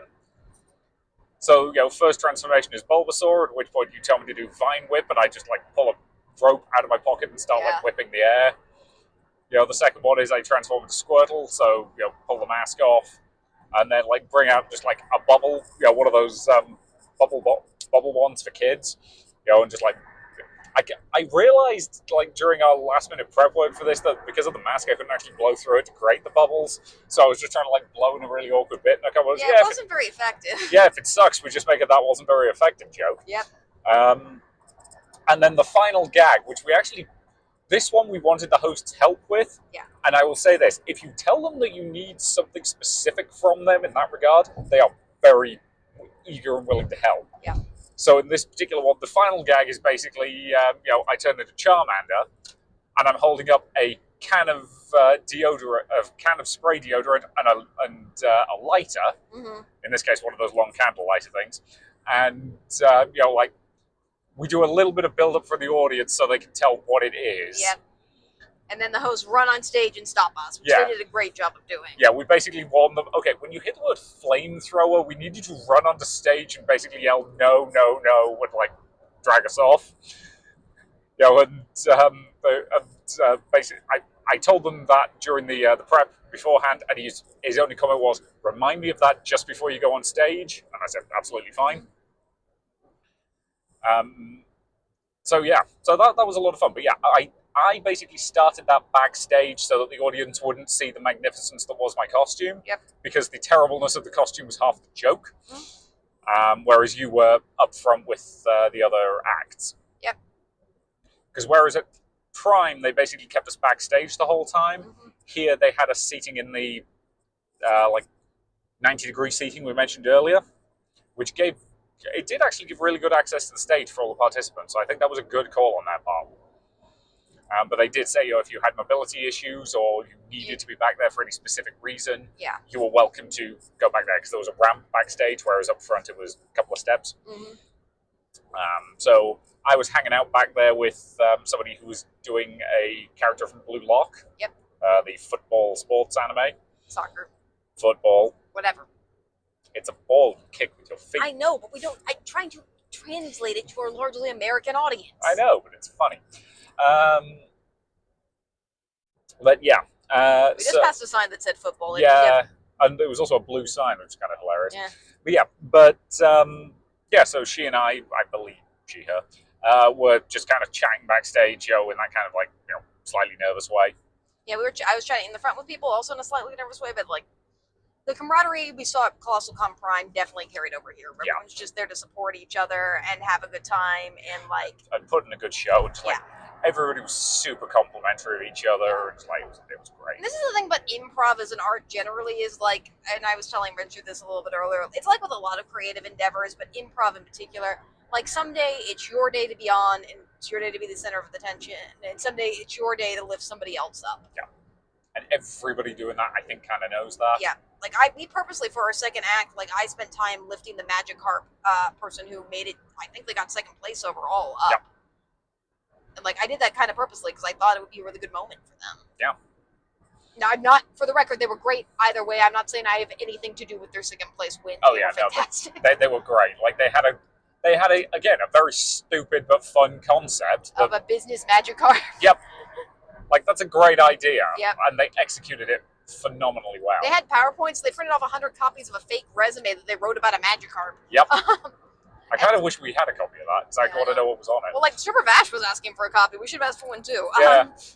But yeah, that was... At one point, one of the characters was the Lorax, and there was somebody in the audience who was also dressed as a Lorax, and they got into a fight, a staged fight off the stage at one point. Yeah, between round 2 and 3, it was oh god, the Loraxes are fighting.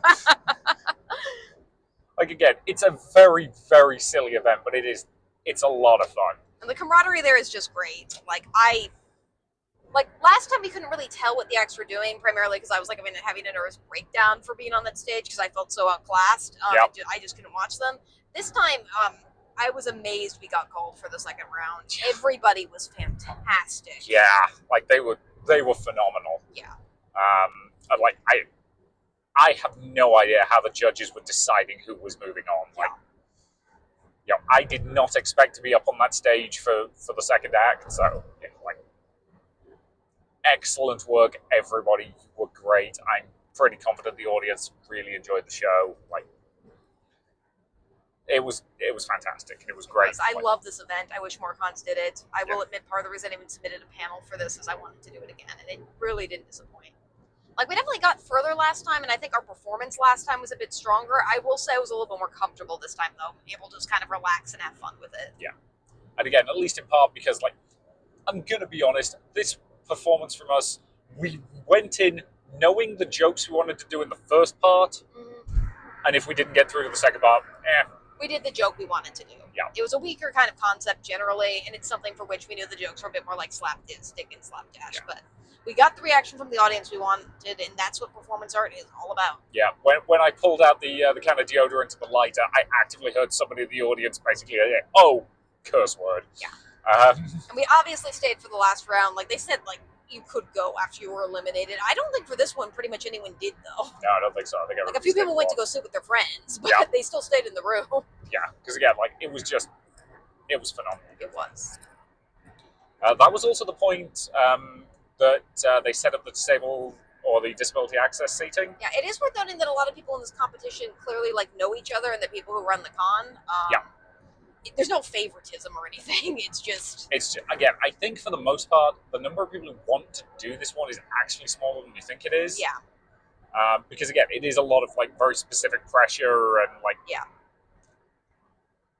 you know, being comfortable on stage is actually a lot rarer than people think it is. And it is hard to do. I will say, like, as much as I do love this, it is like that day I do have to spend like psyching myself up to do it because character work is not my strongest improv generally, and it is just kind of hard to be on the stage with a bunch of people. Yeah, but it's still a lot of fun. It is. So one of the people in there had a disabled, I think, parent or something like that, and was asking about disabled seating. I think Superbatch just told them that their parent could like come in and hang out because they clearly knew who they were. But during that time, I think the cosplay judges were also, I think, doing some involvement with the con, made sure that the disabled seating was getting set up. Yeah, which is fine. Which is good. Like as we said, I don't think up until that point anything had been busy enough that they needed it. Yep. But it was good that they put it in at that point. Yep. And yeah, for the most part, it seemed utilized about how it should be throughout the con.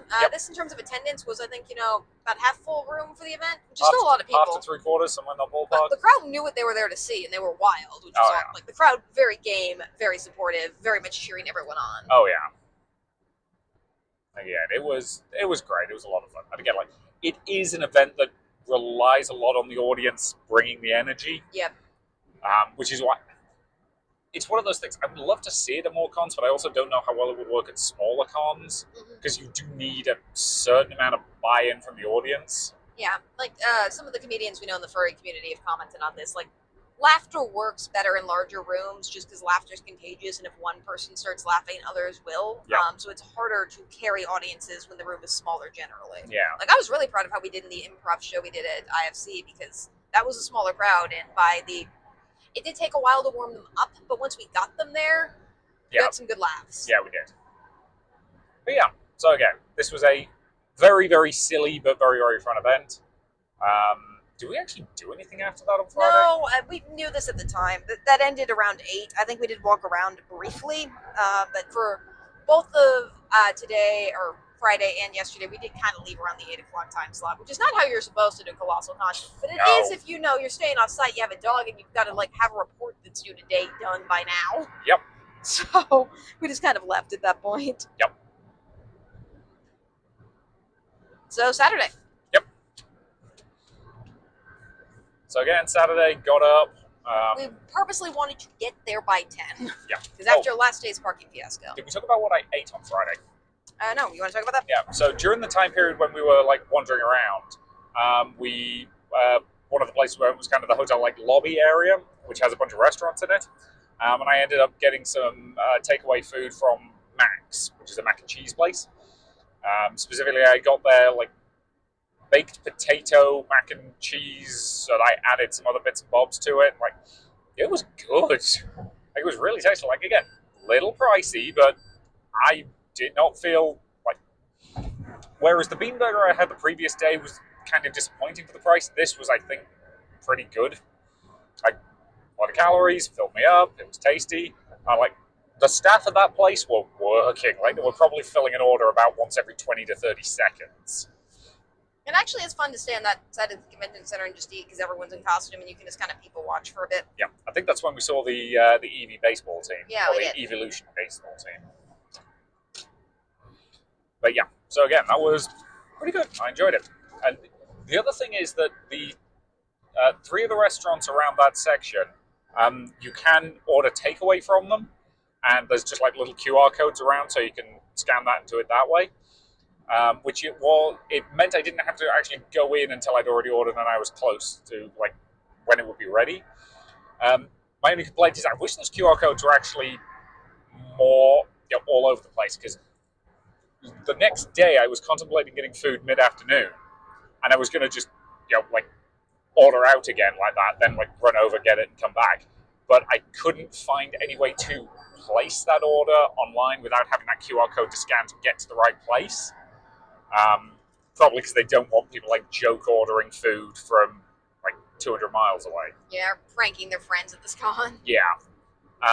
So it would have been nice if they had a few of those QR codes like in the convention center itself. That would have been super helpful, but It was a good system. It worked. I am a She's asleep. yeah. You're cute though. She is. So for Saturday, we wanted to get there at 10, mostly because after Friday's parking fiasco, so we were just like, okay, no shenanigans Saturday. We're getting a parking spot. Yep. Because again, you were wearing your. So it's theoretically an air fairy costume. It was. We did forget the plush, just because I think we're kind of rushing to get out Thursday morning. Yep. It wound up being a Cinderella costume. That's. Yeah, we'll talk about We'll that. explain how that happened. But it is a giant blue ball gown with a train. So this was another one where I was, somebody complimented me that day on my normal human costume, which I found kind of amusing.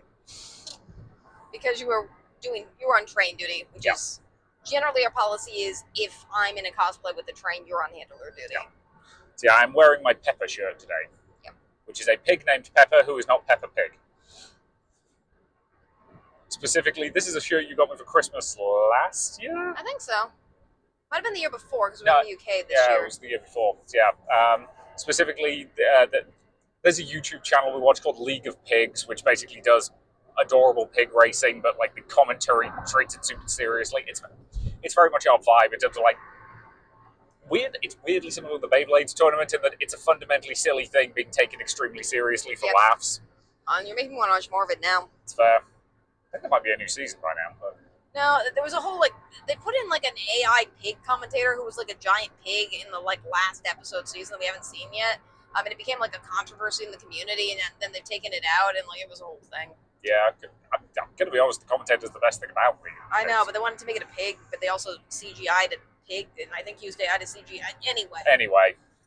If you want low stakes drama, that is low stakes drama. Yep. I think somebody wrote a post in the Hobby Drama subreddit about it. If you want to look it up.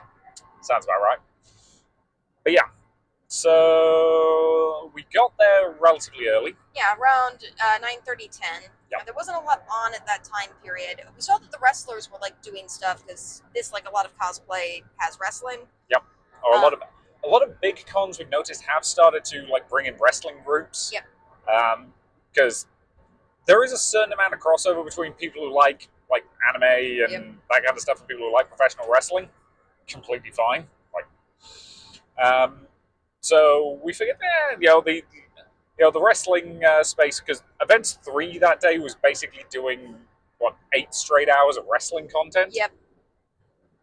Which, go those people. Yeah, I know. That is a lot. Because they did have a lot of people there. Yeah. But we got there, and this was kind of early morning. We were still kind of waking up and feeling the vibe of the con. We weren't sleeping well, as evidenced by the fact that we were in the kind of crappy Airbnb. Yep. So this was meant to be.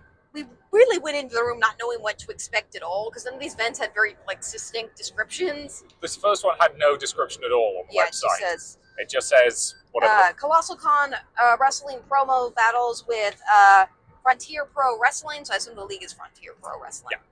Which is a local league. It's different from the league that's at Prime. Yeah. And different from the ones that we've seen at other cons too. A lot, I think, do pair with local leagues. I do hope they pay those local leagues, because they are bringing in a lot of content for the con. They really are. 8 hours of programming is a lot, especially when you factor in transporting all of them. They have to get the rink there and bring stuff, and I'm sure that costs money for them to do. And we do operate under Santa Claus rules, but I will say, when we talk about wrestling, but I will say wrestling is a lot of work on wrestlers' bodies. Yes, it is.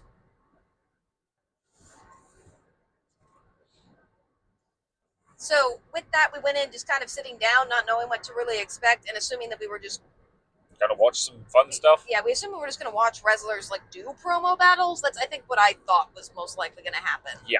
And I will say, despite having been to, I think, several promo battle events at cons that vary in terms of what they do with wrestlers' promos, I've still not actually ever seen, one of the ones that they cut for TV at all. Again, that's just,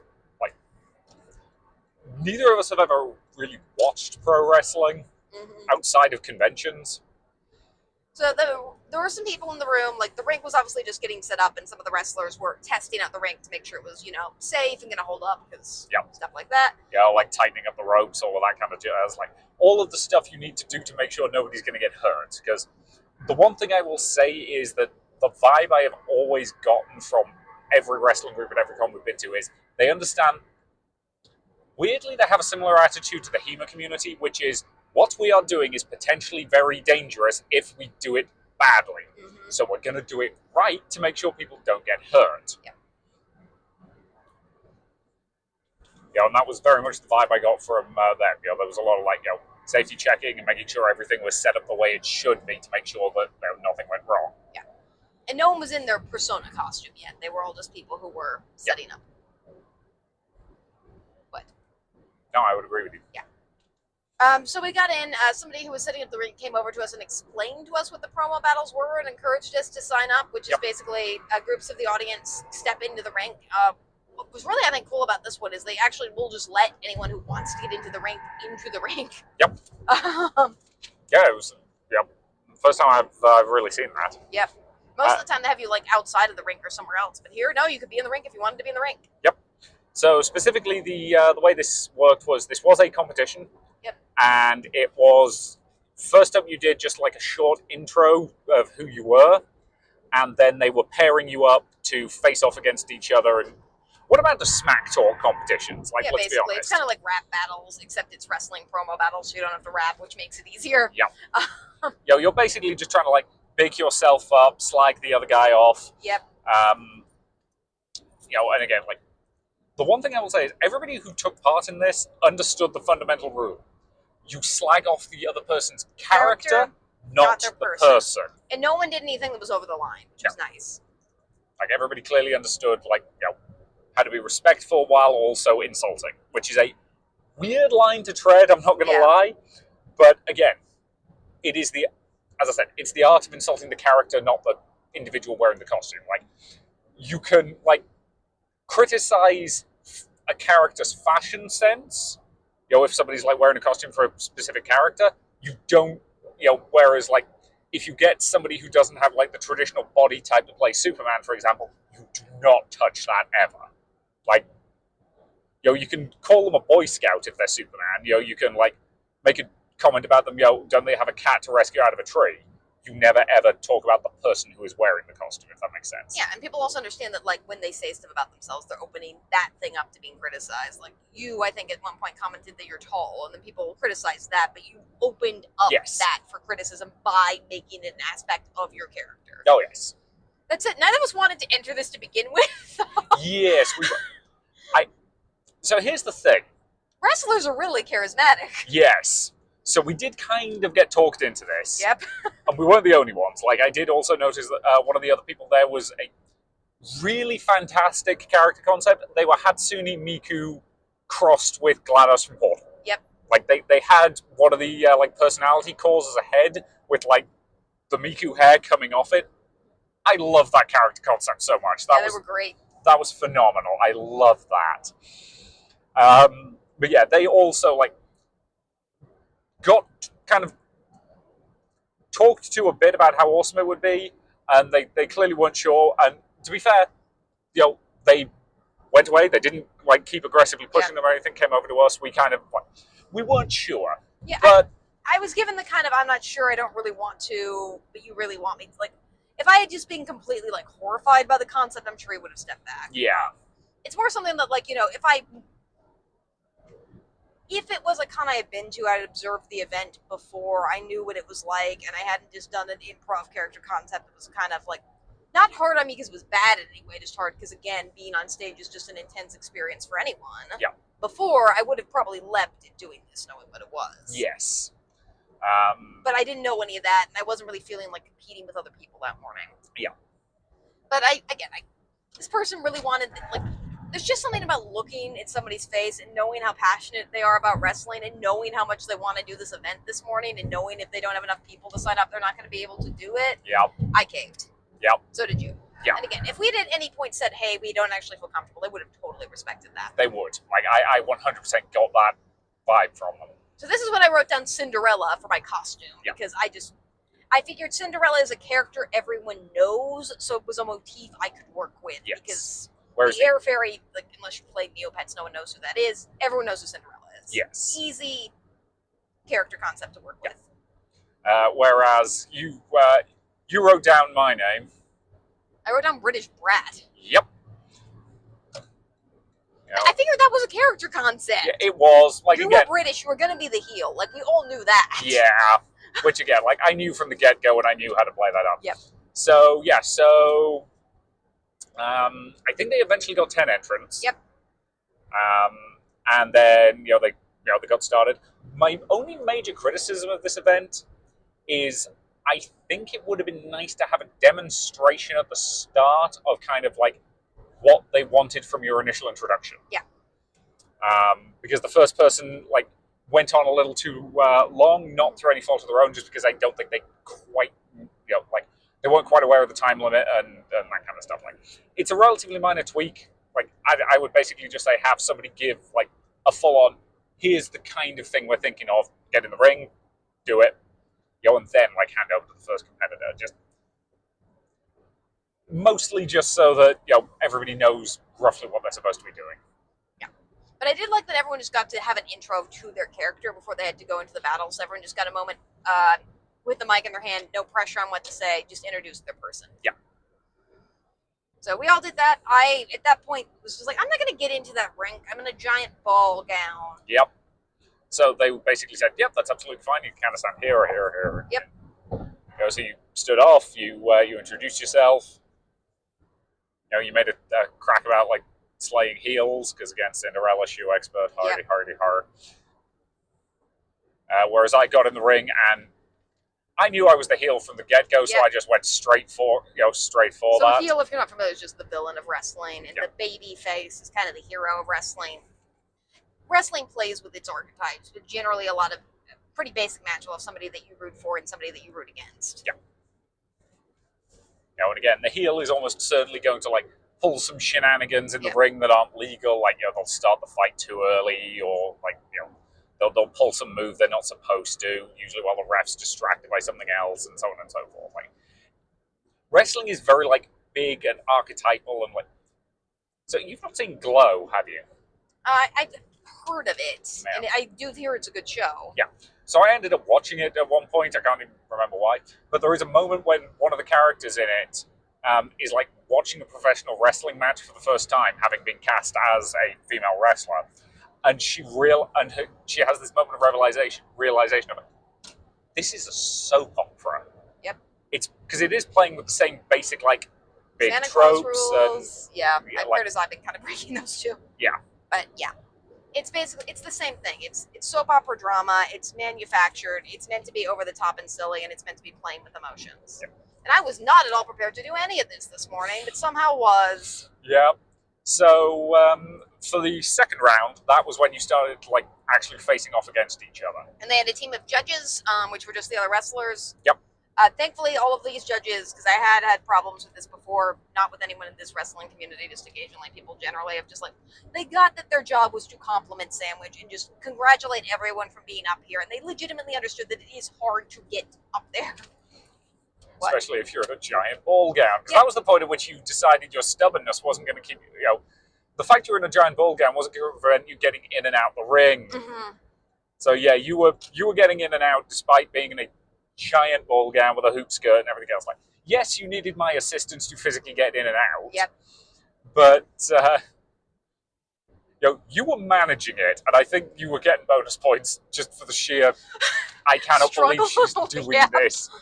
It would have been nice if they let me stay in the ring between rounds. They didn't really think to do that. No, but again, like, not them. It was just comedically funny. It was again like there was definitely oohs from the audience when you actually managed to get in there the first time and they saw the full palaver. And you basically had to pull me out just by like sliding me under the ring. Mm-hmm. It was super dignified, but it worked. It did. But yeah, so each of us. So the way it basically worked is you faced off against somebody else in your classic, like, about 1 minute each, smackdown. Yep.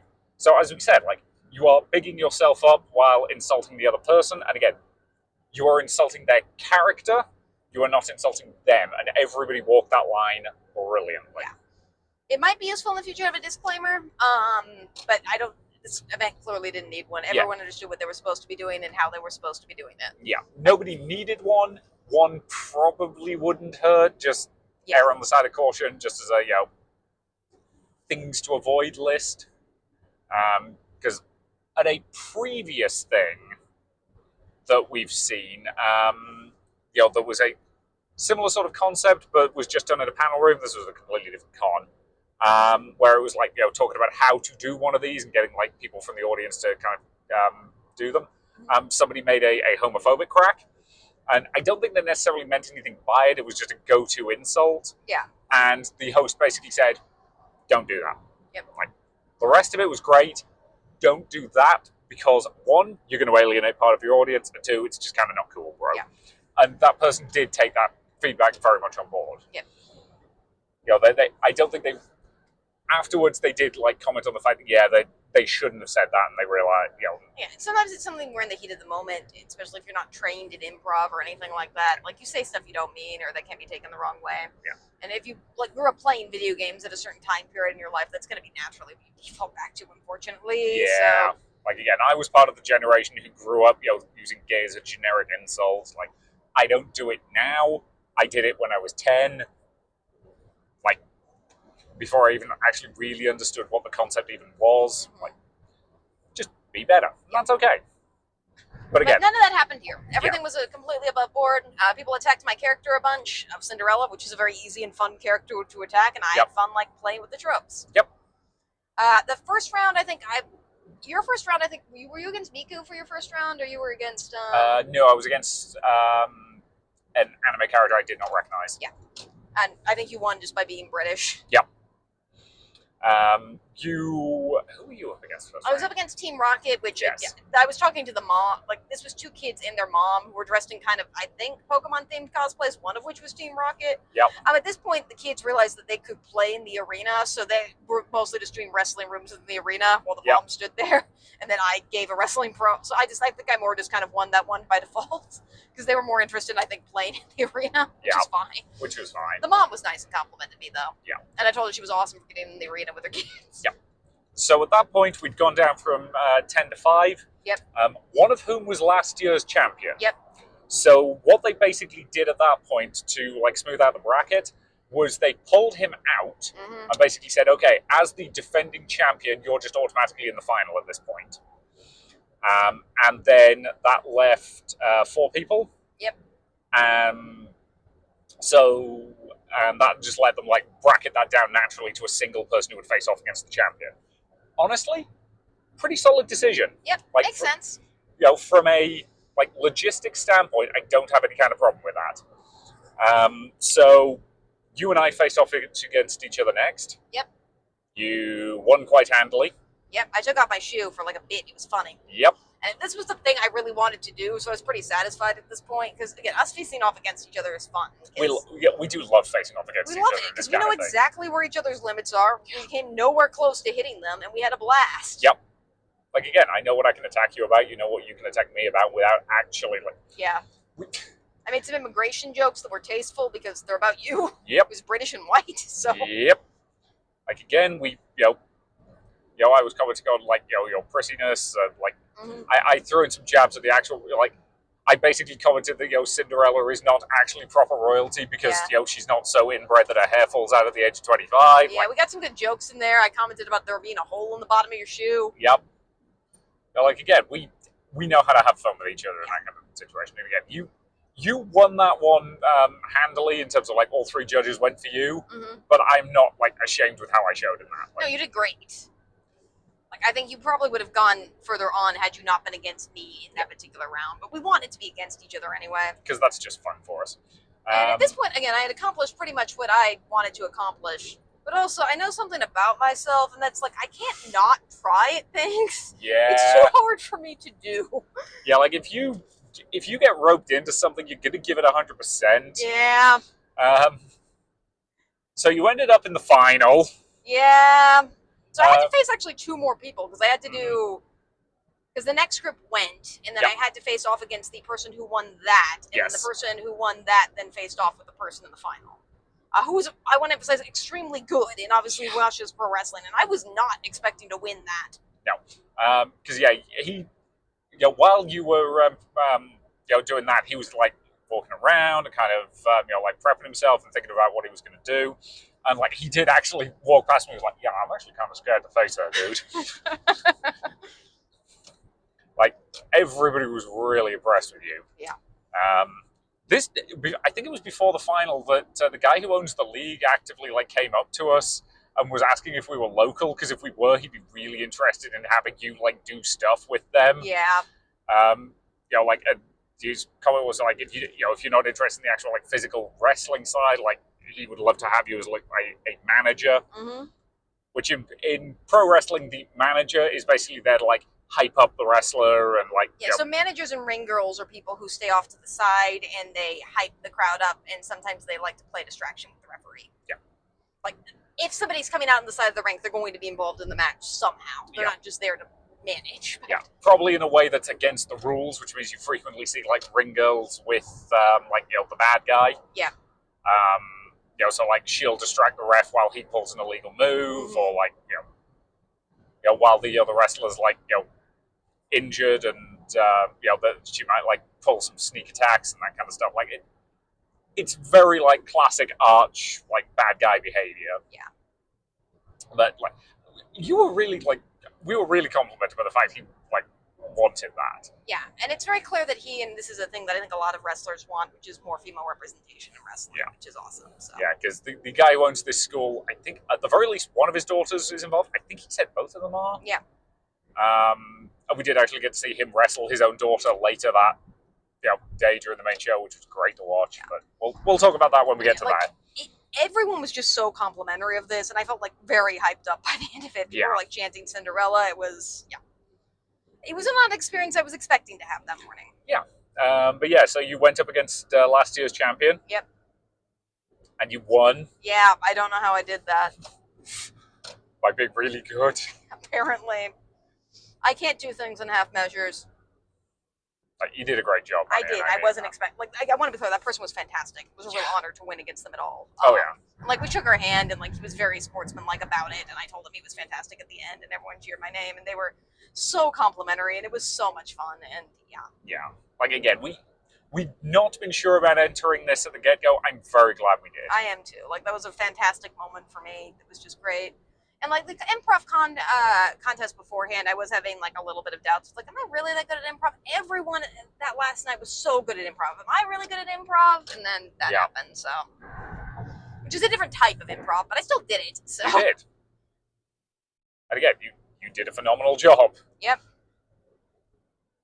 And you got to get walked off by one of their current champions. Again, everyone was super nice, and I think 3 people were by you talking to you while I was having that bit happen. Yeah, several people were just talking to me about how great you were at it.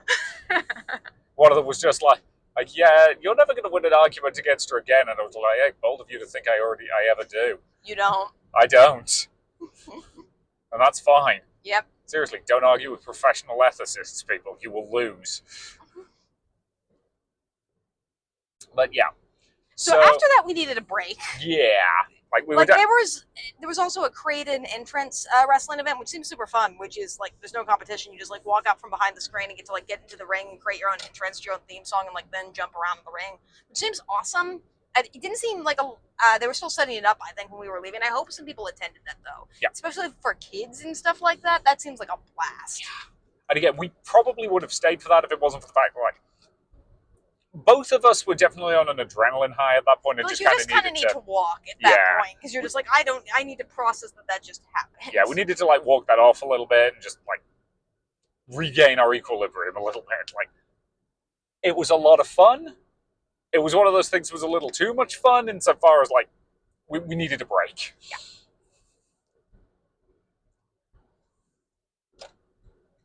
So after that, I think we walked around for a bit. We eventually wound up in the games room and played Azul for a little bit. Yep. Some dick person had Splendor, which I wanted. I don't actually care that somebody else was playing Splendor. Yeah, there's a few games we tried to have as our go-tos at cons. Yeah. And we just kind of decompressed for a bit. Yep. And then we went to interactive D&D with Toothless the Puppies and Goblins and Growlers. Yes.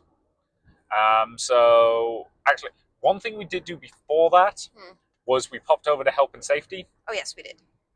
Because this was a day when we figured if we were going to need a disability access sticker for you, this was going to be the day when we would need it. So we got you one. Yep. Again, for anybody who's not listened to the podcast before, you do have a disability. It's not something we discuss in great detail, but you do. It is useful to have that, and generally speaking, we actually like the way ColossalCon does its disability access stuff insofar as it's a small sticker that goes on your badge. You can't really see it unless you're specifically looking for it. Yeah. It's not particularly obtrusive. It works quite well. And like most things, they don't ask any questions about your disability or diagnostic or anything like that. Yep. Which is nice for me because mine's complicated. So. Yep. I mean, that's part of what you've been writing over the weekend is about. So. Yeah, well, I don't want to talk about that. That's fair. But yeah, so... That was pretty easy, quick and simple. We weren't there at a popular time or anything, so they just handed us a sticker and we went on our way. Technically, we got handed the second sticker. Oh, did you get a second one? The first one, she kind of dropped, and it dropped onto like her sheet of paper. And she tried to peel it for a second. It was a little, I'm just going to give you a different one. It's fine. Because it wasn't cooperating. That's not a criticism on the con. That's just No, that was just, it was vaguely amusing, that's all. So we did that, we did stuff, and then we went to Interactive Toothless D&D, which should have a bit of a line, so we decided rather than waiting in the line, we're just going to walk around until the doors opened. Yep. So we did that. They let us in. They actually let us in as the line was going in.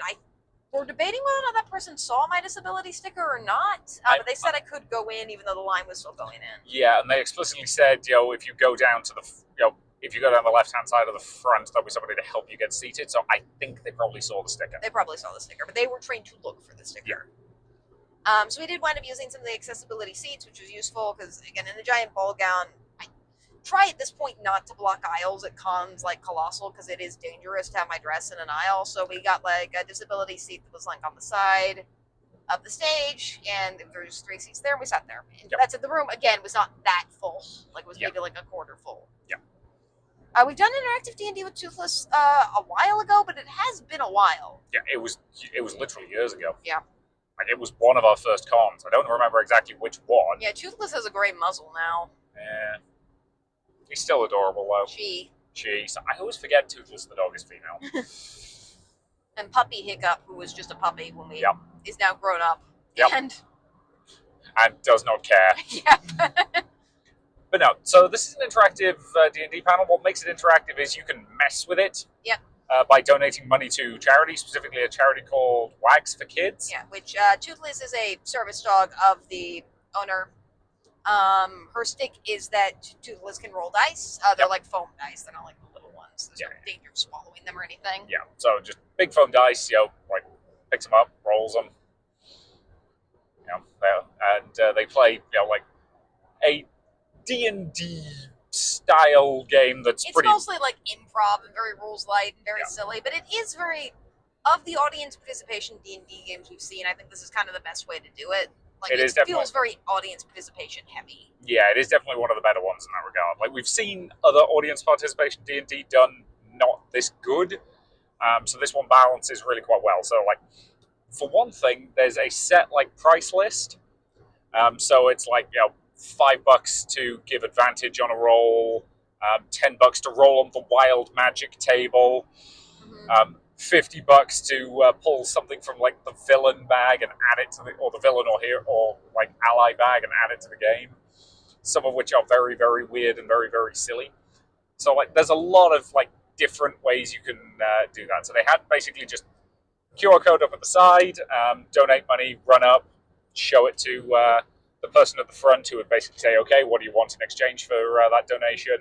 And then they would have that happen. So one of the characters, they were making comments that, like, he started off as Ron the Frog, who was a kitsune. And they were commenting that, like, the frog is clearly a title. And, like, maybe you should have more titles. And I think, unfortunately, I was the only one who ran with that, because I really love it when a character has, like, 20 titles. Yep, because I think that's funny. So, well, he did make the one for that $20, which for an anime con is high. For a furry con, that's not For a furry con, that's nothing. But, yeah, so I donated $20 to add the stinking bishop to his name, because, of course, he was French. He was French, so I put in a cheese joke. If you're not familiar with stinking bishop, it's an actual British cheese. Yep. It's a British cheese that almost went out of business until it was featured in Wallace and Gromit and the Curse of the Were-Rabbit, and then they had to buy a new factory. Yep. Because they couldn't keep up with demand. But yeah, so unfortunately, I don't think he got any more titles in the time. But, We didn't stay for the whole thing though, No. because we had to switch over to wrestling. But it was very funny, very silly. I was definitely having a blast there. They let people roll a big giant die in the audience, which was cute. Yep. People could give advantages. People could like shout stuff out. It was very cute and very fun. There was a dance off at one point. Yep. Because obviously there had to be. Yep. And yeah, I suspect they raised a decent chunk of change. Because again, given that there were at least 4 things getting pulled from the villain bag, and that was the $50 donation. Yeah. Like, I think there were multiple allies. Like everything was a lot of fun. Yes, the Mothman versus Caked Up Mothman dance battle. Yep. There was a Kraken, I think. Yep. And there was Naomi, the teenage super villain. Yep. So yeah, it's very fun. It's very silly. It's very off the rails, but very entertaining. Yeah. And I do think it's the way to do interactive D&D. Yes. Because I will admit, I've been to a lot of D&D games and cons that bore me to tears. Not because the games themselves are bad. It's just I find D&D more fun to play than it is to watch. Yeah. This I will happily watch. Yes. Because again, the plot's kind of irrelevant to just the random shenanigans. But then I felt obligated to go to the wrestling show because they hyped me up so much earlier. Yeah. Again, obligated. Like, we were probably going to go to the wrestling show after Toothless regardless. Yep. But because we wanted to get a good seat and all of the other jazz, we did end up tapping out Toothless a little bit early because there was crossover between the two events. So we went there. At that point, the wrestling room was closed again because they needed to do some setup for their actual show. Fair enough. Fine. Like, as I've said before, I don't like it when rooms close, just like normally. If you're doing actual physical setup that involves moving stuff around and changing things, and like in this case, I'm willing to bet there were a lot of wrestlers getting dressed behind that screen. Mm-hmm. Fine, absolutely fine. Close the room, do the setup you need to do. And they did have somebody at the door who was basically saying, "Yep, door's going to open about 15 minutes before, at about 2:45." And they stuck to that. It was it was 2:45-ish when they opened the doors, so can't complain about that. So we went in. We got weirdly exactly the same seats we were in earlier. Yep. We're interested to see what this was because wrestling does vary a lot in cons. Some cons, GalaxyCon and I think ColossalCon, the wrestlers are very much in themed costumes that are popular culture costumes. Yeah, they do a lot of very cosplay focused wrestling. Whereas this I think was more traditional. There were definitely wrestling characters, but there was only a few few dressed up in cosplay. That said, they did have a lot of representation because a lot of their members were Hispanic, so they had Mexican wrestling very well represented in a way that unlike we've seen before and was very cool to see. Yeah, it was. They have some very fun, colorful costumes and stuff like that. Yeah, it's kind of luchador style stuff with the masks and everything else. Which again is not something I've seen in person before. Again, I'm broadly familiar with Mexican wrestling as a concept, but it's not something I'm going to claim to know that much about. I know it's a thing. And I know there are very specific rules about it. I believe one of the rules is traditionally you do not take off a luchador's mask. Mm-hmm. That's part of that's part of their character and who they are. Yeah, I think some of them can transform or not. I'm not also versed in this either. We're still learning a lot about wrestling, mostly from cons. Yeah. But again, as shows go, we stayed for all 3 hours of this one. We did. I was entertained through all 3 hours of it too. The artistry was amazing that they with the moves they were doing. There were a couple matches that I really liked. The person who I think is the main manager or owner of Frontier Wrestling did have a exhibition match with their daughter, which was that was great. It was so good. You could tell how happy he was to be wrestling his daughter. Yeah. It was so sweet. And then they also, because Pro Frontier, or Frontier Pro, Wrestling, also is a wrestling school, so they had an exhibition match with all of their students that was basically a rumble. Yep. So rumble matches of wrestling are when you just have to push people out of the ring rather than pin them down. And they typically have many participants in them because of that, or basically chaos where you have 10 people in the ring at once and stuff like that. And multiple referees, mostly to make sure that no one hurts themselves. For the audience. Yep. But no, I'm willing to bet that a decent chunk of the people involved in that rumble were the students of the school. Yep. And giving them that opportunity was a really fantastic thing to see. Yeah. it was very clear, like, some of them were in there for extended periods, some of them kind of did like a few moves and then immediately got tossed out of the ring, but like they all got a chance to, to shine have their entrance and do like something have fun. a real audience also, which if you're still a student you might not get yet. So that's pretty cool. That was really cool to see. I did very much enjoy that.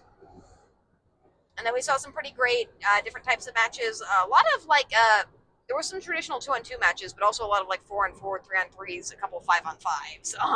They were a lot of fun. And ended with theatrical drama. Yeah. As they always do. As they always do. Wrestling show. At one point, they did have me hold up a belt, I think, as a reward for winning. Like promo thing earlier. Yep. And the person who got second, I guess, who won last year, got to be a manager. I think just because he loved wrestling. Which, to be clear, I did not want that job. So, yeah. Not because I didn't think it's a bad job or anything. It's just managers have to move around the rink, and like where the rink was stationed, being a ball gown that would not have worked. And I don't have the right voice for that anyway. So, but that guy was fun, and he was interacting with me a lot. I think as a congratulations. Oh yeah, like here's the thing. He was not sore about losing to you at all. Like he thought you deserved that win, and he made that very clear to both you and I. Yeah. So yeah, I love this show a lot. If this was a group that happened to be around where we live, I would definitely check them out again. And I love how passionate and inclusive they are for wrestling, and they seem like really cool people. Yeah. So. And I was entertained. People did leave around 5 for the main cosplay showcase. We decided to skip that just so we didn't want to deal with the line. And the cosplay showcase at Colossus, because they combine performance and construction, is 3 hours long. And it went over time. We mostly saw because we walked past it later. Yep. At 8 o'clock. Yeah. And we were just like, I think we're good. Yeah. Like, I'm sure it was good, and I want to compliment everyone who's involved. But the thing about Colossal in particular is you can just see really great cosplay just walking around. Yeah. Is what we tend to like more anyway. And again, like, we've done Masquerade. We know somebody who did Masquerade at Prime. Mm-hmm.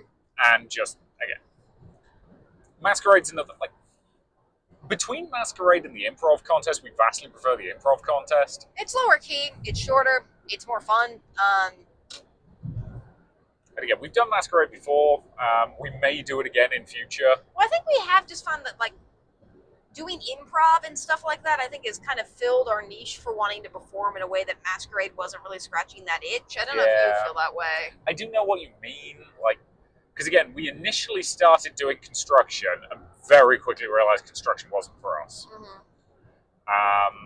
Then we shifted into Masquerade, and now we are definitely shifting more into like doing a lot of improv-y kind of stuff. And I do think you're right that like of the 3, that's definitely our favorite like thing to do so far. And occasionally I will enter like an appearance-based cosplay contest at a smaller con where it's not really about construction, but just like about how you put an outfit together, because that's my skill set. So yeah.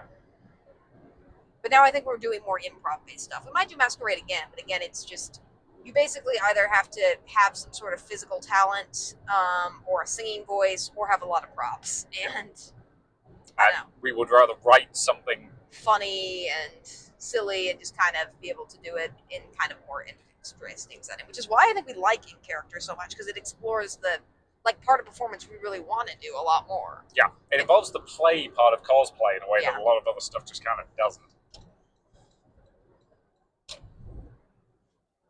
So yeah. So after the wrestling show, it was about like 5-6ish. We decided to head across to the other venue to grab dinner. What was dinner for you? So yeah, this time I went to the Mexican place there, which I've forgotten the name of. And again, just ordered food to go from the bar. Just got myself a basic quesadilla. It was pretty good. Again, better than the ones I get at Taco Bell. Yeah. I enjoyed it. It was fine. Wasn't too overpriced. Nothing to write home about, but like again, It filled what I needed filled. Yep. So your favorite was the mac and cheese then? I think my favorite overall was the mac and cheese, which was just really good. And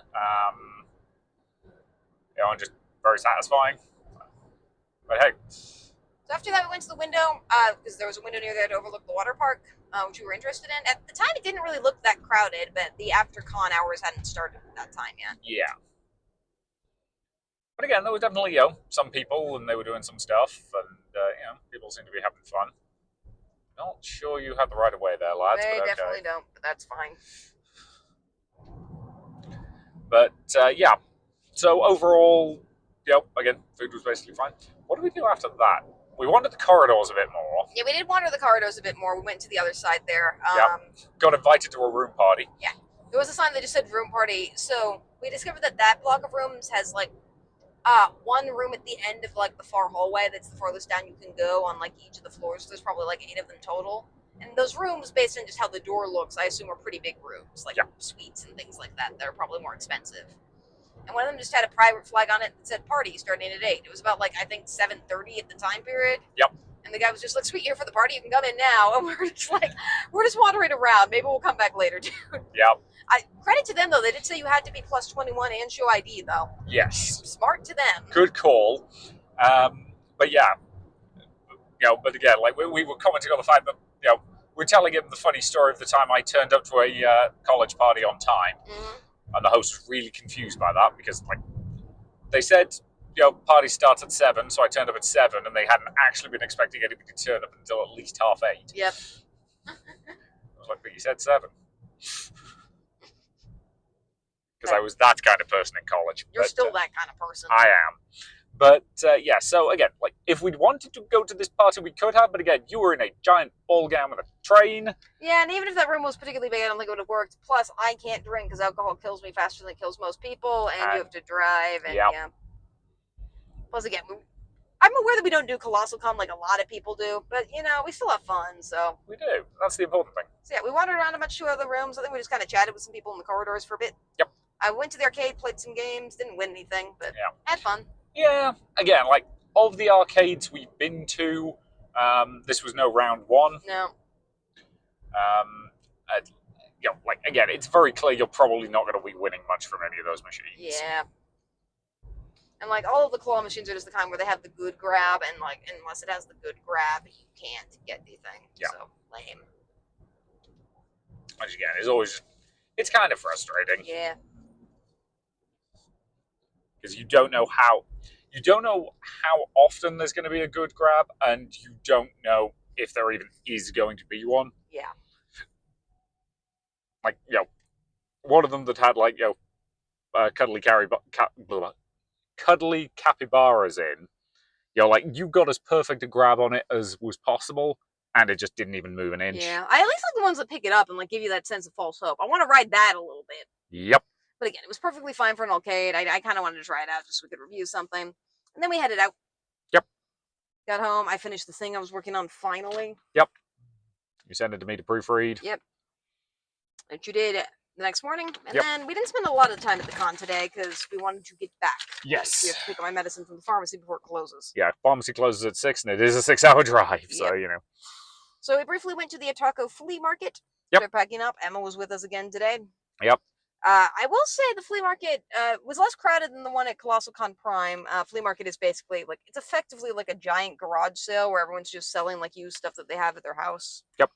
I think you might have to pay for a table. I'm not entirely sure. I will say the ones at the prices didn't really seem terribly friendly for used products at this particular con.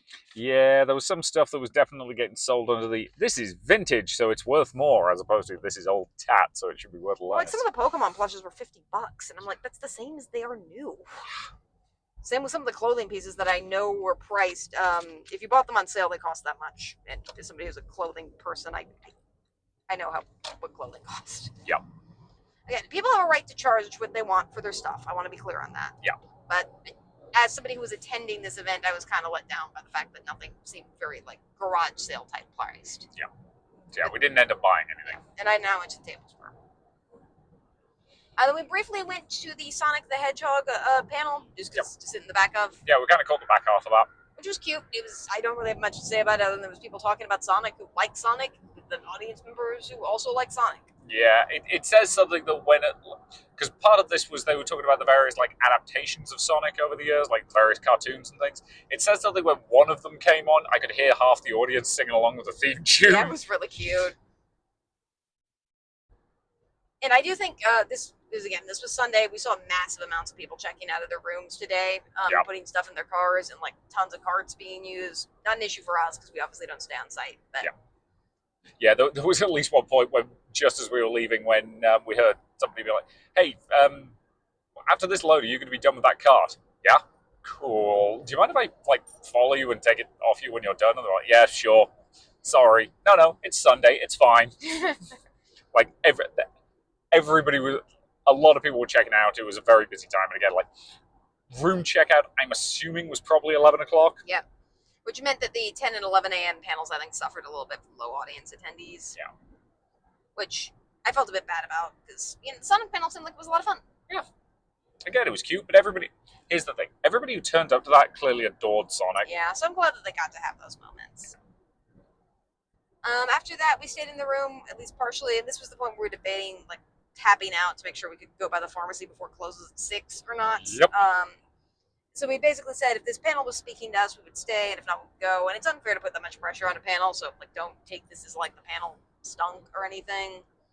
But this was the looking back at 2 decades of cons we were vaguely interested in, but I don't think it wound up being quite what we were expecting it to be. Yeah, we were kind of hoping it was going to be a little more on the analytics side. Yeah, looking at like how many panels or what types of panels or stuff like that, but it was more just like kind of a back in those days they didn't have TikTok dances or stuff, and I don't. As somebody who only started going to cons in the past couple of years, I will say it gets kind of annoying when people talk about how much better cons were like 10, 20 years ago. And I'm not sure if they actually were. Yeah, it does kind of feel more like you dang kids with your TikToks and your Insta books, like kind of complaining. Well, they were also talking about how people like today call certain stuff cringe, and I've never really felt that at cons. Like not any more than they used to. Like the word cringe was a different word back then, but it still existed. Yep. That type of judgment against anime nerds still was there. It's just it has a different name now. Yep. But I still don't see it that much at cons. No, neither do I. Hi, Emma. Did you wake up because we were stopped at some traffic lights? Okay.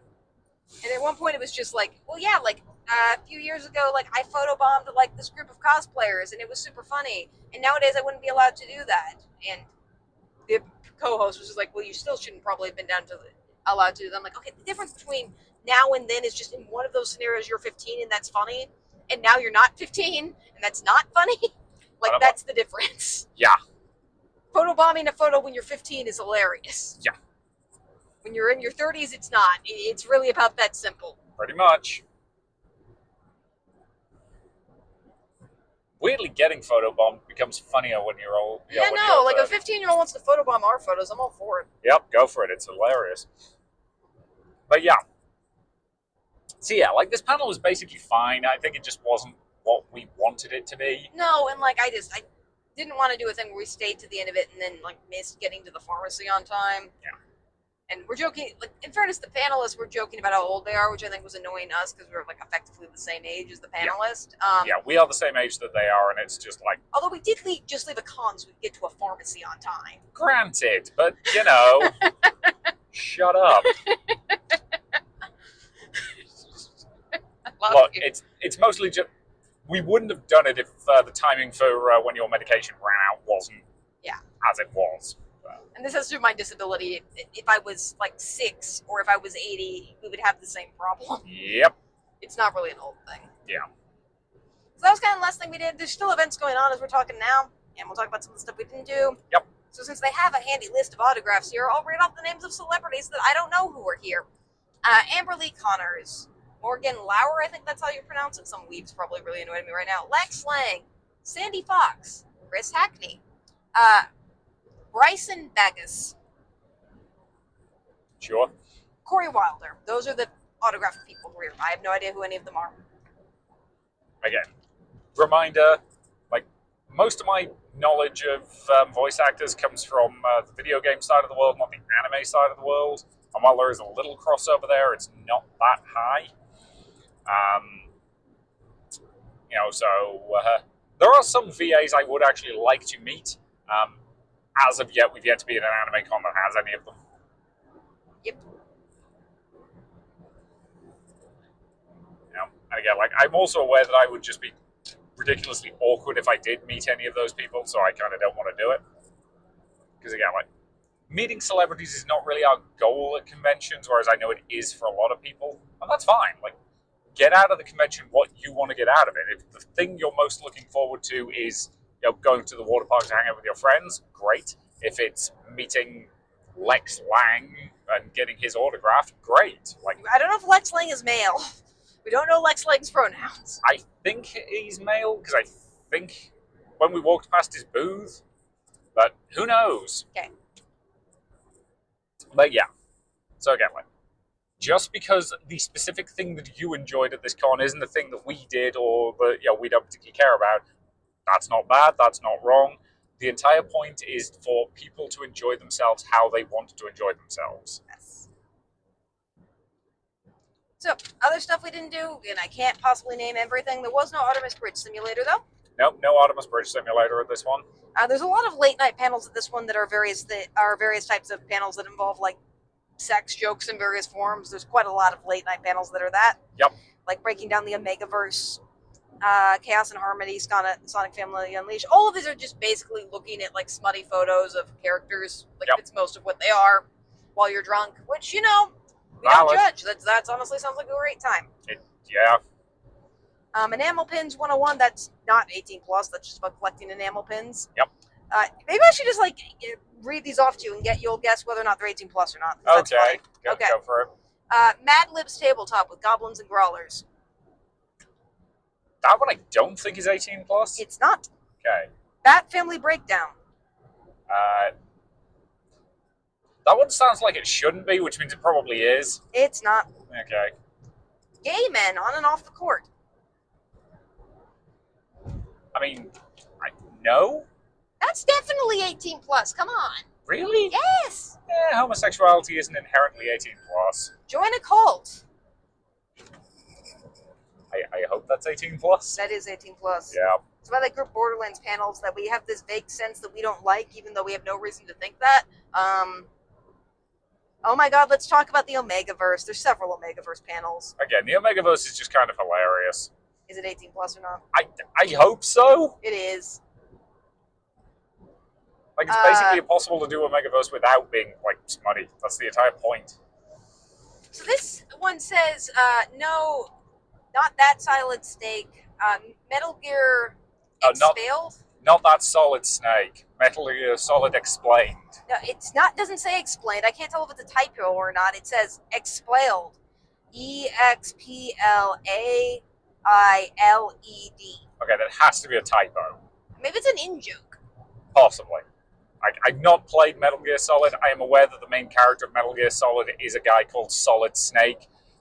Yet, it's actually a reference to Snake Plissken from Escape from New York. Is it 18 plus or not? Probably. Yes. Yeah.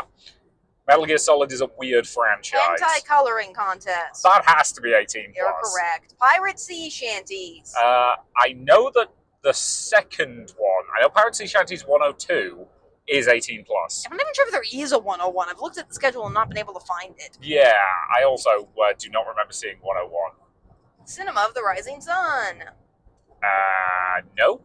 Correct. Great Sketchbook Power Hour. Repeat that, please. Great Sketchbook Power Hour. No. Correct. Cosplay Makeup 101. I'm assuming not. Yeah, it's 18 plus. What, really? I'm kidding. Okay. So yeah, this is the standard fare. They do have a lot of stuff of very specific things, as well as some like DUI cosplay stuff. Yeah. Also, I really want to highlight this panel that I'm disappointed we couldn't go to today because it was too late, which is which Mario enemies could I beat in a fight. I love that somebody pitched that and it got accepted to this con.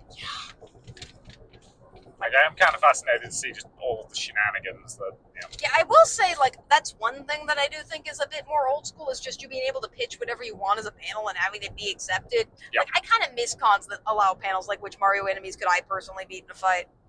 Again, at some point I want to do a panel on Starfleet, which, if you're not familiar, just Google Starfleet X Bomber, you'll find it. I want to do a panel on that just because I think it's weird and I think more people should know about it. And an anime con like this would actually be the right place for it. Mostly the trouble is I never know what conventions we're going to until you tell me, and by that time it's too late to submit panels.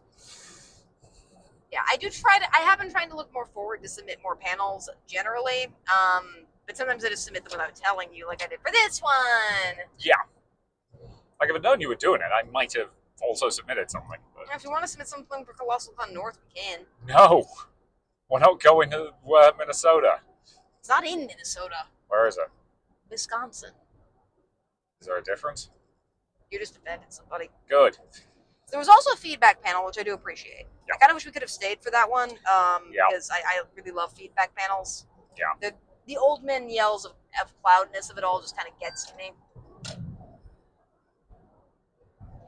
So yeah, that was ColossalCon. You want to do our top 3 favorite con moments? Certainly. I believe it's my turn to go first. I guess. So I'm going to go with just the sheer camaraderie of the improv contest. Of course, you're making the improv contest. Of course. Like, the sheer... Again, like, I was backstage, just talking to somebody before we went on, and just, like, again, the sheer wholesome energy that was going on was just great. It was. And I really hope they achieve their goal of getting a sports anime through to the second round. I really do. That person was great. They didn't wind up getting to the second round, but they were really good. Yeah. Like, there were at least 5 or 6 people who did not make it to the second round who definitely should have. Yeah. Like, I have no idea how the judges picked. I really, really don't. Yep. You're next? Or you're first? Yeah, these are in no particular order, by the way. Yeah. So I'm actually going to go with going, basically, hotel room trick-or-treating and seeing all the different hotel rooms. I had a lot of fun doing that, and something that's really unique to this con, specifically. That is fair. Yeah, like, you can't really do it at another convention, just because, for one thing, you don't... As far as we're aware, you don't get anywhere near that level of just, people putting random stuff on their doors. Yeah. I'm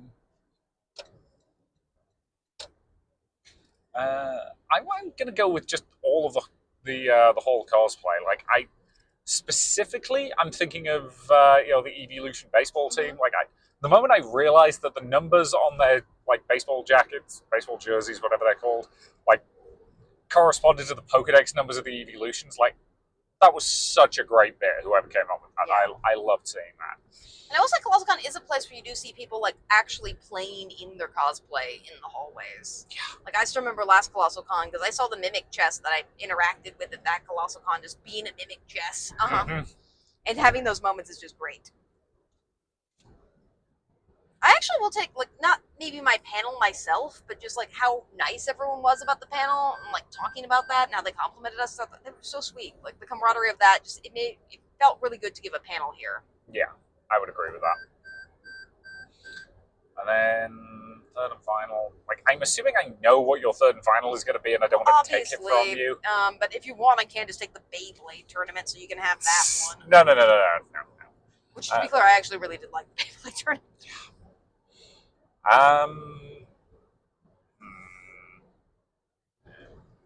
Sorry, just overtaking somebody. So, what do I want to go with? Honestly, just weirdly, the number of people who recognized us from Prime, because I wasn't sure what the level of crossover was going to be between this one and Prime, because again, they are a decent distance apart. Yeah. Yeah. And I will say the more and more cons we keep going to, the more people seem to want us to continue to go to cons, which is an awesome compliment. It really is. Being told that, it's the same way that when we did Sangawa Project, we had a lot of people being like, oh my god, are you guys going to come to Techo as well? And we're like, oh, maybe. And just that wholesome energy of, we like you and we want you to be here, it feels really, really nice. And again, a couple of people were just so were you guys Barbenheimer at Prime? And we're like, yes. Okay, good. I thought it was you based on the height difference. Because again, if you're somehow listening to this podcast and have never seen us at a convention, hi. But I am 6'6" and you are not. So there is a noticeable difference between us height-wise. And, it does make us stand out sometimes, especially because, again, how many very tall British guys are you going to bump into in, Ohio or Pennsylvania? So, yeah, that was my third one. My third one was, of course, the free parking. I would glare at you, but I need to keep my eyes on the road. Listen, the wrestlers would like it that I'm doing this stick about them. Mm-hmm. Again, it was, of course, the wrestling contest. I was not anticipating that morning, and it's just kind of fun to be hyped up by a group of wrestlers like that. Like, it's just really nice. Like, they know how to be fans, even though they're also like they have fan. Like, that's the thing. Is like I think they know the audience reaction they want, so they try to give that to everyone else. That was just so awesome and cool. Yeah. And I want to be clear, you also did an amazing job, as did everyone else. Yes. Now, like, again, there wasn't a bad person in that thing. That's the thing. Like, all of the competition-y stuff we've done all weekend, I say that like there were more than two, but like there were so many, like everybody in those was just so dang good that I have no idea how you would judge half of them. Yeah, that's the thing is, as a person who's competitive, I've always commented to you, I don't mind losing a lot of the time because people are just that good, and I recognize that. Yeah. Like, again, as long as we can like understand why somebody won a thing, we generally do not mind. Yeah, and generally as long as the experience is fun, that's all I care about a lot of the time. Which I think comes back to our issue with construction contests is more often than not in cosplay construction contests, figuring out why that thing won is actually really difficult. And in fairness, you don't see the like response with the judges or what they're looking for or something like that. Yeah. But it does mean cosplay competitions have just become entirely separate from what we call whole cosplays now, and I think you see it really starkly at ColossalCon, where like you're going to see a bunch of fantastic stuff in the hallway that no one could ever enter in a cosplay competition. Yeah. And that's sad, because for the audience, the cosplay competition isn't about who wins, it's about seeing all the cool cosplay. Yeah. And I really wish it could still kind of be about that. And this continues to be our old man yells at Cloud thing. Box, yes. But to be clear, everyone who won this weekend was amazing and great.